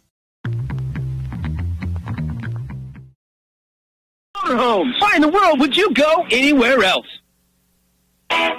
Wow, St. George is a fabulous place to live, but sometimes it gets our vehicles downright filthy. Fabulous Freddy's is the best full-service car wash in town. We clean inside and out while you relax in our... Your car washed in just 20 minutes or less. Fabulous Freddy's always keeps it clean inside and out, with 2 Southern Utah locations as well as in Vegas, Lehigh, and Sandy.